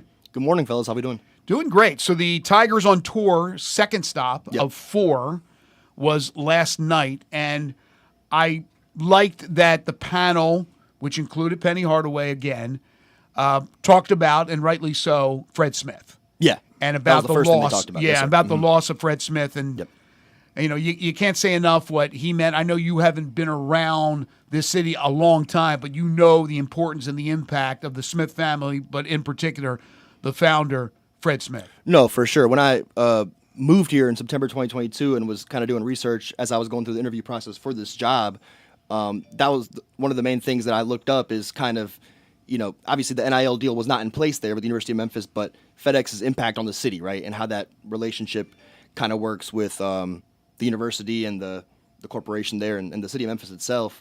And Fred Smith was just a name that I knew back then, but then, you know, you get to the city and you speak to folks, and obviously somebody who touched people's lives personally, several lives personally. I don't know if you had a chance to ask. I know that the AD, Ed Scott, Dr. Ed Scott, was available to the media on Friday of last week, and I wasn't able to get over there. I had to watch my grandchild, one of the 3. But I read everybody's reaction to answers to questions that he gave, and I don't know if anybody brought up, like, is there any concern that now that Fred is passed, that the relationship will dim a little bit with the University of Memphis from the FedEx standpoint? I know you have Richard Smith that's still heavily involved. I would think that the torch is just handed off, but I don't know for sure. Is there any concern that, with Fred now gone, that could happen? I don't think so. And kind of to your point about us not addressing that topic with Dr. Scott on last Friday, Fred Smith, of course, didn't. Oh, that's right. Pass until I think it was Saturday evening is when that news became public. That's right. Obviously, he wasn't doing well health-wise. That's true. But, yeah.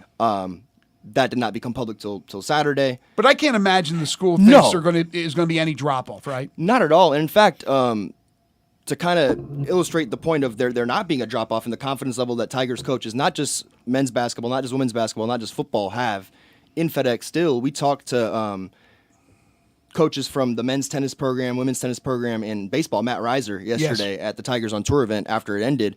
They spoke to reporters, and as you look at the landscape of college athletics in the wake of the House settlement, you're seeing tennis programs get folded, right? I think it was University of Louisiana Monroe that folded both its men's and women's tennis programs.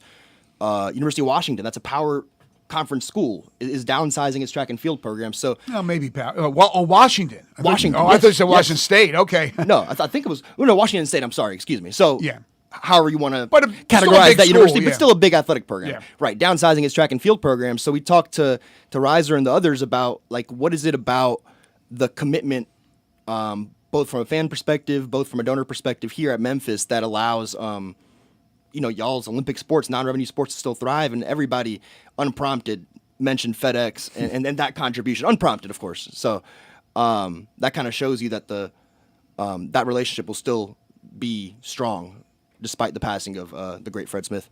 Yeah, that's again, Richard, it is a big, it seems like a big University of Memphis supporter as well. So you would think that that support would continue to be there. Yeah. And yes, if it did go away, I don't know. Katie barred the door. I don't know where the university goes from there, but yes, I would assume that support will stay there. Well, Penny, for the second time in a week, had a chance to talk to him a little bit. Last week, he had mentioned that you guys asked whether or not he would add to his current roster, which stands at 12 and can go as high as 15. Now, 15 scholarship players are available for men's basketball. And he said, there's a chance it could add one. That's what he said. Yes. Last night, his quote was, "We do have guys who haven't been announced." Okay. We know that they've announced all 12 of those guys, correct? Announced, signed, everything. Okay. Yep. So what do you take from that statement? Yeah, it sounds like either one of these guys that Memphis was involved with as of late, kind of either a player who may have decommitted from somewhere and was then available, or an international prospect, has been added as a kind of insurance policy, right? If Dane Dange's waiver does not go through, if Dane Dange cannot play, you need bodies. You need big 6'8", 6'9", 6'10" bodies to kind of fill that void in the front court, which you look at the Tigers roster right now, the only player listed above 6'8" that they have on the roster is, Aaron Bradshaw, 7'1", and we've talked about that. He's not a traditional big. He's more of a kind of face you up, finesse, might take you off the dribble type of big man, rather than a kind of old school back to the basket center. Any names? Why would they not have been announced, I guess would be the question.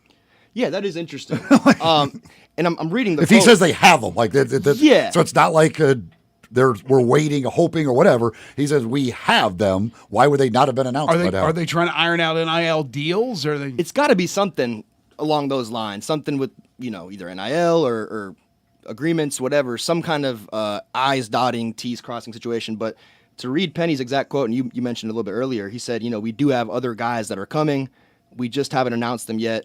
We can't talk about that. He said, kind of with a chuckle yesterday in front of that crowd at Huey's. Yeah, I guess when he says, a couple of guys again, and I've been told that maybe it's only one, but I don't know. But he said guys. We do have guys who are coming who haven't been announced. Now, they're still maybe en route. Maybe not. I don't mean actually right now they're in a plane. I'm talking about maybe funny. they're not on campus yet. Sure. So maybe the guys, there's only one guy, and they're coming means they might come. Yeah. So in other words, the quote means nothing. Yeah, I think. I mean, would he say that though with such confidence? I don't know. If it meant, I Well, don't know. that's the thing I can say. Like, to me, that means like they know they have one or more guy or guys, whatever. Like, again, if you say they're coming, like that means the deal is done. So. This isn't like we think they might be coming or whatever. We're trying to get a deal done with them. Like, to me, that would mean it's done. Like, they're coming. And my question again would be, why just have? I went right on social media last night, and I said, last week he was talking about one guy. Now he's saying multiple guys, and I could tell you that I got some DMs from people that are pretty intelligent and pretty tuned in that said, no, it's one guy. Mainly It's, one like player, he yes. misspoke, but I don't know. I mean, you look at this, process of elimination, right? There's 15 roster spots, 12 are accounted for. They got to save one for Dane Danger, so that's 13. That leaves 2. So either it's going to be one guy or 2 guys. It can't be more than 2. Okay, which let's you see what I'm saying? Yeah, but let's segue into Danger because Okay. you wrote about Danger. You did Sure. a really good job. You were able to contact Mitt Winter, college sports attorney. I mentioned this earlier in the show to get his thoughts on everything that's going on. All right, so what did he have to say specifically? Where do things stand, and how long could they wait? If they were going to fill all 15 spots, how long do you wait to see what could happen with Dane Danger, especially if it ends up going to court? That's the thing. If it ends up going to court, who knows? But something that I spoke to Mitt Winter about, and others that I spoke to for the story, was the fact that if and when Dane Danger does get that final denial, right, on the waiver process, not of the potential legal case, but of the waiver process itself, if that door slams shut, that's when obviously he would consider whether to pursue legal action or not. He could do that before then, but why risk, pissing off the NCAA potentially when they may be granting a decision that's in your favor? Maybe. Obviously, we've talked about this before from the start of this thing, that just on paper, it's unlikely that the NCAA would grant the waiver just based on the organization's rules. It's pretty kind of cut and dry. When you talk about. But Winter said he is well within the medical waiver exception. Yeah, but the NCAA has to grant that exception, right? Like, right, he can but file for said exception. But he feels like he should be granted that? Correct, because of the fact that although Dane did willingly transfer from Baylor to Illinois in that 21-22 season, he only played 3 games and was kind of hampered by the surgery he had on his foot, the foot that he broke in his redshirt freshman season the year prior. So even if he had theoretically stayed at Baylor, he may have had to shut it down for the year anyway, right? That's kind of what Dane Danger and his camp are saying because of how limited he was and how far off he was from being 100% himself and healthy that year. So what Mitt Winter's saying is like, and same thing as Sam Elrich, who I spoke to, the professor at Boise State, who kind of covers some of this stuff and has a college sports litigation tracker on his website, which is kind of really cool. Yeah, it's neat. I referenced I hyperlinked in the story. I hope people check that out, but it kind of tracks these cases in real time and shows you like it's like an Excel spreadsheet of sorts, right? On the left column, it'll say Danger, give me an example, Danger versus NCAA, right? And then it'll have columns for active or not. Did judge consider this antitrust? Because that's a big part of this, right? Like, it's the kind of the way each judge interprets these rules, which is why there's so much consistency across the inconsistency across the board. In order for this lawsuit to go in the plaintiff's favor, in this case it'd be Danger if he does file the lawsuit, it would have to be commercial in nature, right? In order to be violation of antitrust law. And what Mitt Winter kind of told me is like the way these athletes or student athletes are framing these type of cases, there's been 21 lawsuits, right? Eligibility lawsuits from January 1st of this year through today, June 25th. And the way a lot of these are being framed is like it's commercial in nature because of the NIL money that is now on the table. It's not just a scholarship, even though we know guys were getting paid, under the table before. Now it's all in the open, and it's large, in some cases, life-changing money that's on the line here. But so if he's denied and he went the legal route, I mean, unless he were to get like a injunction or something like that, I mean, at some point he's got to just kind of say like, I don't want continue. Like he needs to move on with his professional career. Like, Correct. So I think it's like, how long do you want to play that out? Go start your professional career and get. You can't keep doing this forever.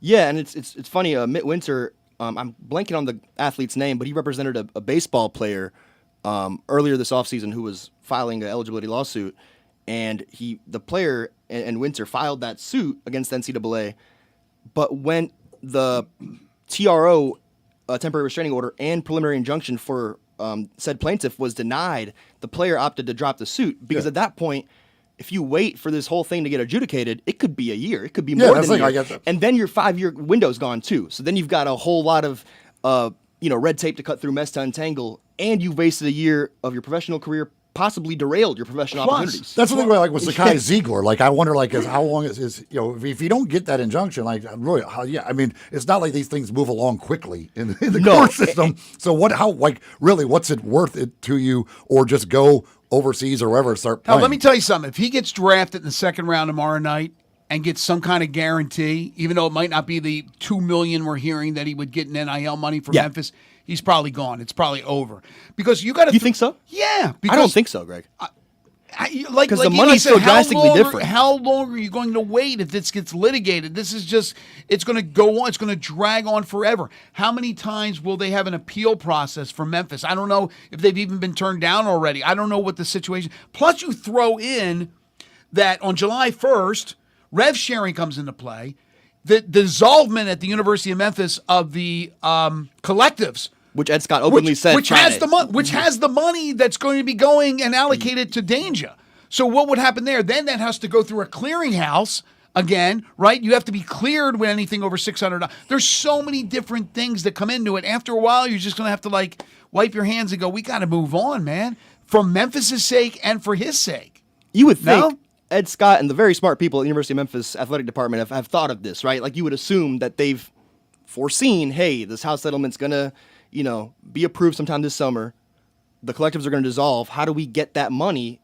What sources tell me is around $2 million, a little over $2 million. How do we get it, through rev share, but still earmark it for Dane Danger? How do we get it through another channel where it doesn't have to be under the microscope of Deloitte? Right. So, I mean, it's complicated.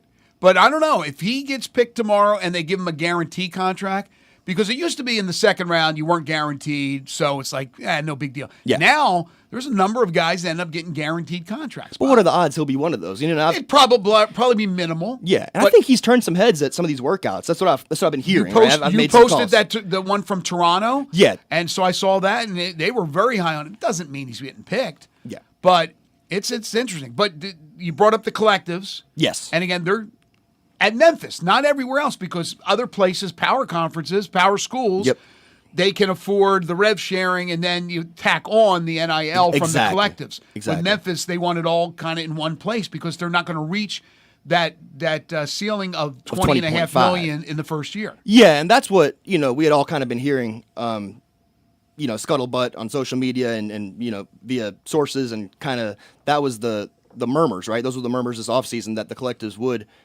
dissipate. And Ed Scott said that on record to reporters on Friday that, that process is going to start soon, of whatever that looks like, right? Of dissolving the collectives and taking those funds, the money that would be gathered by the collectives and bring it into rev share instead. That way it's not having to go through the microscope of Deloitte or of a third-party clearinghouse, and you can kind of keep it all in one pile. And he also added that Memphis is looking to start its own in-house NIL collective. So that'll be interesting, too, to see how that, kind of goes with student-athlete branding and how, something that's more internal works out for student-athletes. All right. A lot happening, and yet still not happening. We still have to find out the final few games on the schedule, whether or not that exhibition game will be played. I think it will against Alabama. I think so, too. Although nothing official You mean Arkansas? Against Arkansas, Yes. excuse me.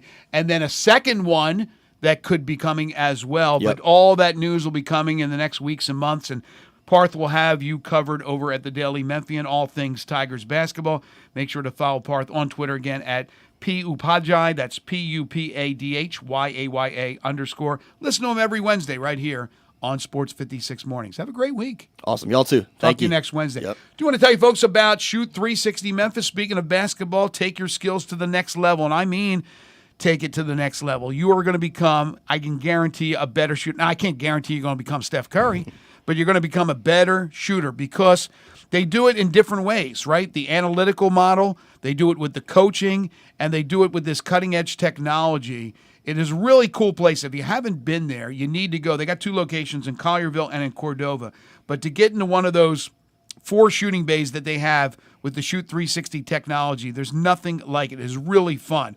But they also have regulation size, 2 NBA regulation size courts, 3 high school size courts. That's why they're able to host EYBL events and other AAU events as well. They do it all at Shoot 360 Memphis. And you can become a member for a monthly membership or on a monthly membership, so you're not bogged down with a long-term commitment. Month to month is the way to go. I would suggest you take a tour, give them a call, set up a tour, set up a time to be over there, and then head on over, check it out, and then join for a month. If you don't like it, no harm, no foul. But I'm telling you, you're going to fall in love with it, and you can sign up for another month or even longer. In Cordova, 901-779-3176 is the number. They're located at Big Orange Road. In Collierville, they're located on 85 Market Street. 901-316-5500 is the number to call them in Collierville. You can become a member at one or the other or both. The future of basketball training is here at Shoot 360 Memphis. You're tuned in to Sports 56 Mornings with Greg and Eli on Real Sports Talk, Sports 56 and 98.5 FM. Broadcasting from the Family Leisure Studio, we are Sports 56 and 98.5 FM. Pools, and more pools. Yes, it is pool time at Family Leisure. Family Leisure is already booking pool installs, so you need to buy now and get on that list. 24-foot pools start at $19.99 install. Liners are starting at $2.99. You're going to need some pool accessories, so they're all up to 20% off. Not quite ready for a pool? That's fine. Get a 5 or 6 person hot tub starting at under $7,000. You can also go for a swim spa or perhaps a cold plunge tub. Those are now $2,000 off. Get patio furniture up to 50% off on select sets. Buy your pool now. Get on that install list. Mention this commercial, and your install is free. It's underlined in the in bold print, so you know it's big. It's pool time at Family Leisure. Family Leisure, Whitten Road at I-40, where family and fun come together. Tito's Handmade Vodka is America's favorite vodka for a reason. From the first legal distillery in Texas, Tito's is 6 times distilled till it's just right and naturally gluten-free, making it a high-quality spirit that mixes with just about everything. From the smoothest martinis to the best Bloody Marys, beyond the bottle, Tito's has gained a reputation for giving back, teaming up with nonprofits around the world to serve its community and do good for dogs. Make your next cocktail with Tito's and learn more at Tito'sVodka.com. 40% alcohol by volume, mainly 80 proof, crafted to be savored responsibly. 4th of July savings are here at the Home Depot, so it's time to get your grilling on. Check out the Traeger Pro Series 22-9 grills and deliver family special offer.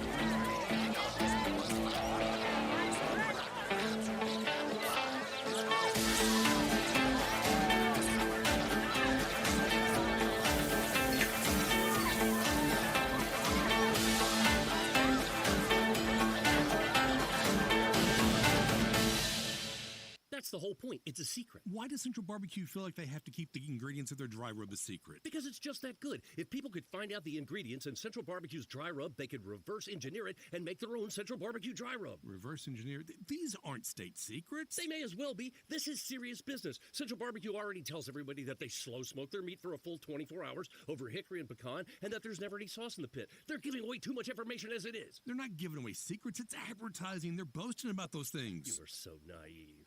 Wally Hatchet serves breakfast all day and Southern comfort food for lunch. Hatchet fans love our huge omelet, breakfast Sammys, scrambles, and chicken and waffles. For lunch, check out the Mississippi pot roast, chicken fried steak, grilled meatloaf are one of our best-selling burgers, lipstick on a cow. Pickup, delivery, and catering are also available. Visit WallyHatchets.com to order online. Wally Hatchets is located at 6439 Summer Avenue and open from 7 a.m. to 2 p.m. Tuesday through Sunday. Wally Hatchets. Count your blessings, not your calories. Now back to Sports 56 Mornings on Sports 56. This hour brought to you by James Sports.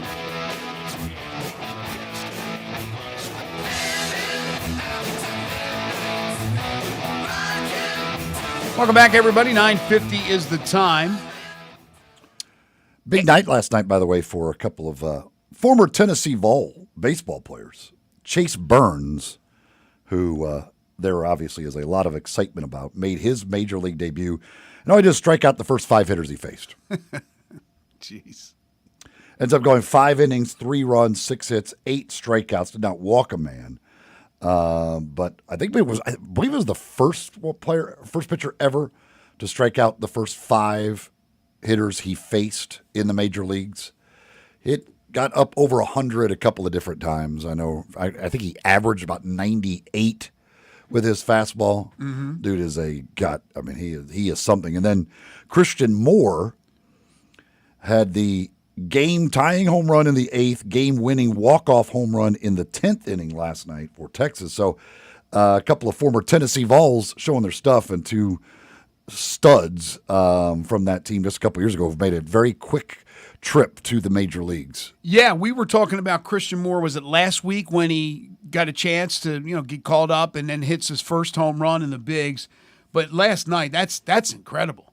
I mean, to do something like that. So it's almost it's reminiscent of the Ryan Sandberg game, and it was one day after the anniversary of the Ryan Sandberg game. But yeah, and the walk-off home run in the 10th was interesting because at first they didn't realize it was a home run. They thought it was a triple, and then it was called a home run after that.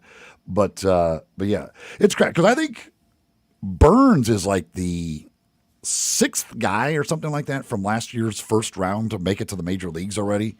I mean, these guys, it's a lot different now. They are bringing these guys up a lot quicker than they used to in round baseball. Yeah, look, they don't want to screw around. They got talent on the farm, man. They're bringing them up. And that was that Rangers-Orioles game was wild because that was a game in which the Orioles hit back-to-back-to-back home runs off reliever Chris Martin.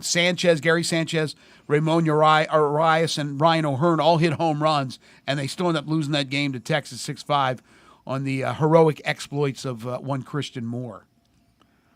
Yes, Burns is the first starting pitcher in the expansion era to retire the first 5 batters he faced via strikeout in his major league debut. Wow. Cal Raleigh did not hit a home run yesterday, but he had a couple of hits for the Mariners. Mariners winning over the Twins 6-5. Burns averaged 98 miles per hour with 48 fastballs, topping out at 100.1 miles per hour. Yeah, that's pretty good. What happened in Chicago? Not the Cubs were playing in St. Louis, right? That series is in St. Louis. Yes. What happened with Ketel Marte? Well, the old White Sox fans, some of the you stay classy, Chicago. Some of the White best Sox. out there, and I'm sure there were at least 10 in attendance. Somebody said something, and nobody said I never saw anything what exactly, but they probably don't want to repeat it. But something about his dead mom. Yes, she passed away in a car accident, I think, in 2017 or something like that. But somebody said something that he was like in tears, and they had the fan kicked out of the game. They saw, I guess, or knew who said it, and they kicked the fan out of the game. Torre Lavello and I think the bench coach also requested that they get that fan kicked out of the game, and they did. But yeah, what is wrong with people? He was clearly shook up about it. I mean, it was because I don't know what the heck was said that was, but yeah, people are, and again, White Sox fans. Again, you've had White Sox fans come onto the field to attack a first base coach, for goodness sake. I mean, right. White Sox fans are not exactly. But he's going after a player's mother who passed away from a car accident 8 years ago. I don't even, what is going through your brain when you're coming up with that? I mean, seriously. I don't care if you've had 10 beers, and it may not, I don't know, I would assume alcohol was involved, because Normal human beings don't do things like that. But then again, some people, you wonder if they are normal human beings. Yeah, you don't have to assume because there are just idiots. People are idiotic without alcohol in their system. There's a lot of them. I mean, he doesn't even attack the guy, which is bad enough, Marte. He attacks his dead mother. Unreal. The NBA Board of Trustees has officially approved the sale of the Timberwolves to Mark Lore and Alex Rodriguez. So now A-Rod owns the Timberwolves and the Lynx from the WNBA. That long process, glad to have it officially settled, and now we'll see where they go. I know there's some concern about what those guys as owners are going to be willing to spend and things like that. We'll see what they do. Last thing from the NFL, Deontay Johnson, wide receiver, is now, I think, in Cleveland, former Steeler, former Raven, who's just had a checkered career, admitted yesterday he refused to enter a game in 41-degree weather last year in Baltimore because he felt cold. He says, I wasn't getting into no run plays, no passing plays or nothing. It was cold.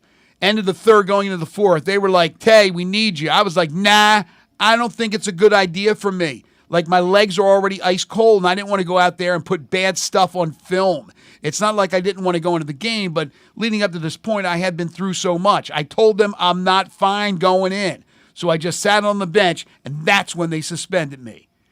Man after my own heart. my very brief football career. When it was cold, I don't want to be touched, man. This hurt. It hurts. No, I don't want to do anything. Wait a minute. If you're playing football, I played football. I played a lot of years of football when I was young, and it was cold, but it wasn't Chicago cold. But if you know how cold Chicago is because you live in that area, why would you even try to play football? You play in the winter, for goodness sakes. I did it for 1 year, and I hated it, and I never wanted to play again. That's going to do it for us today. I want to thank DeMichael Cole, Parthu Pajai for joining us on the program. Of course, the draft tonight, round one.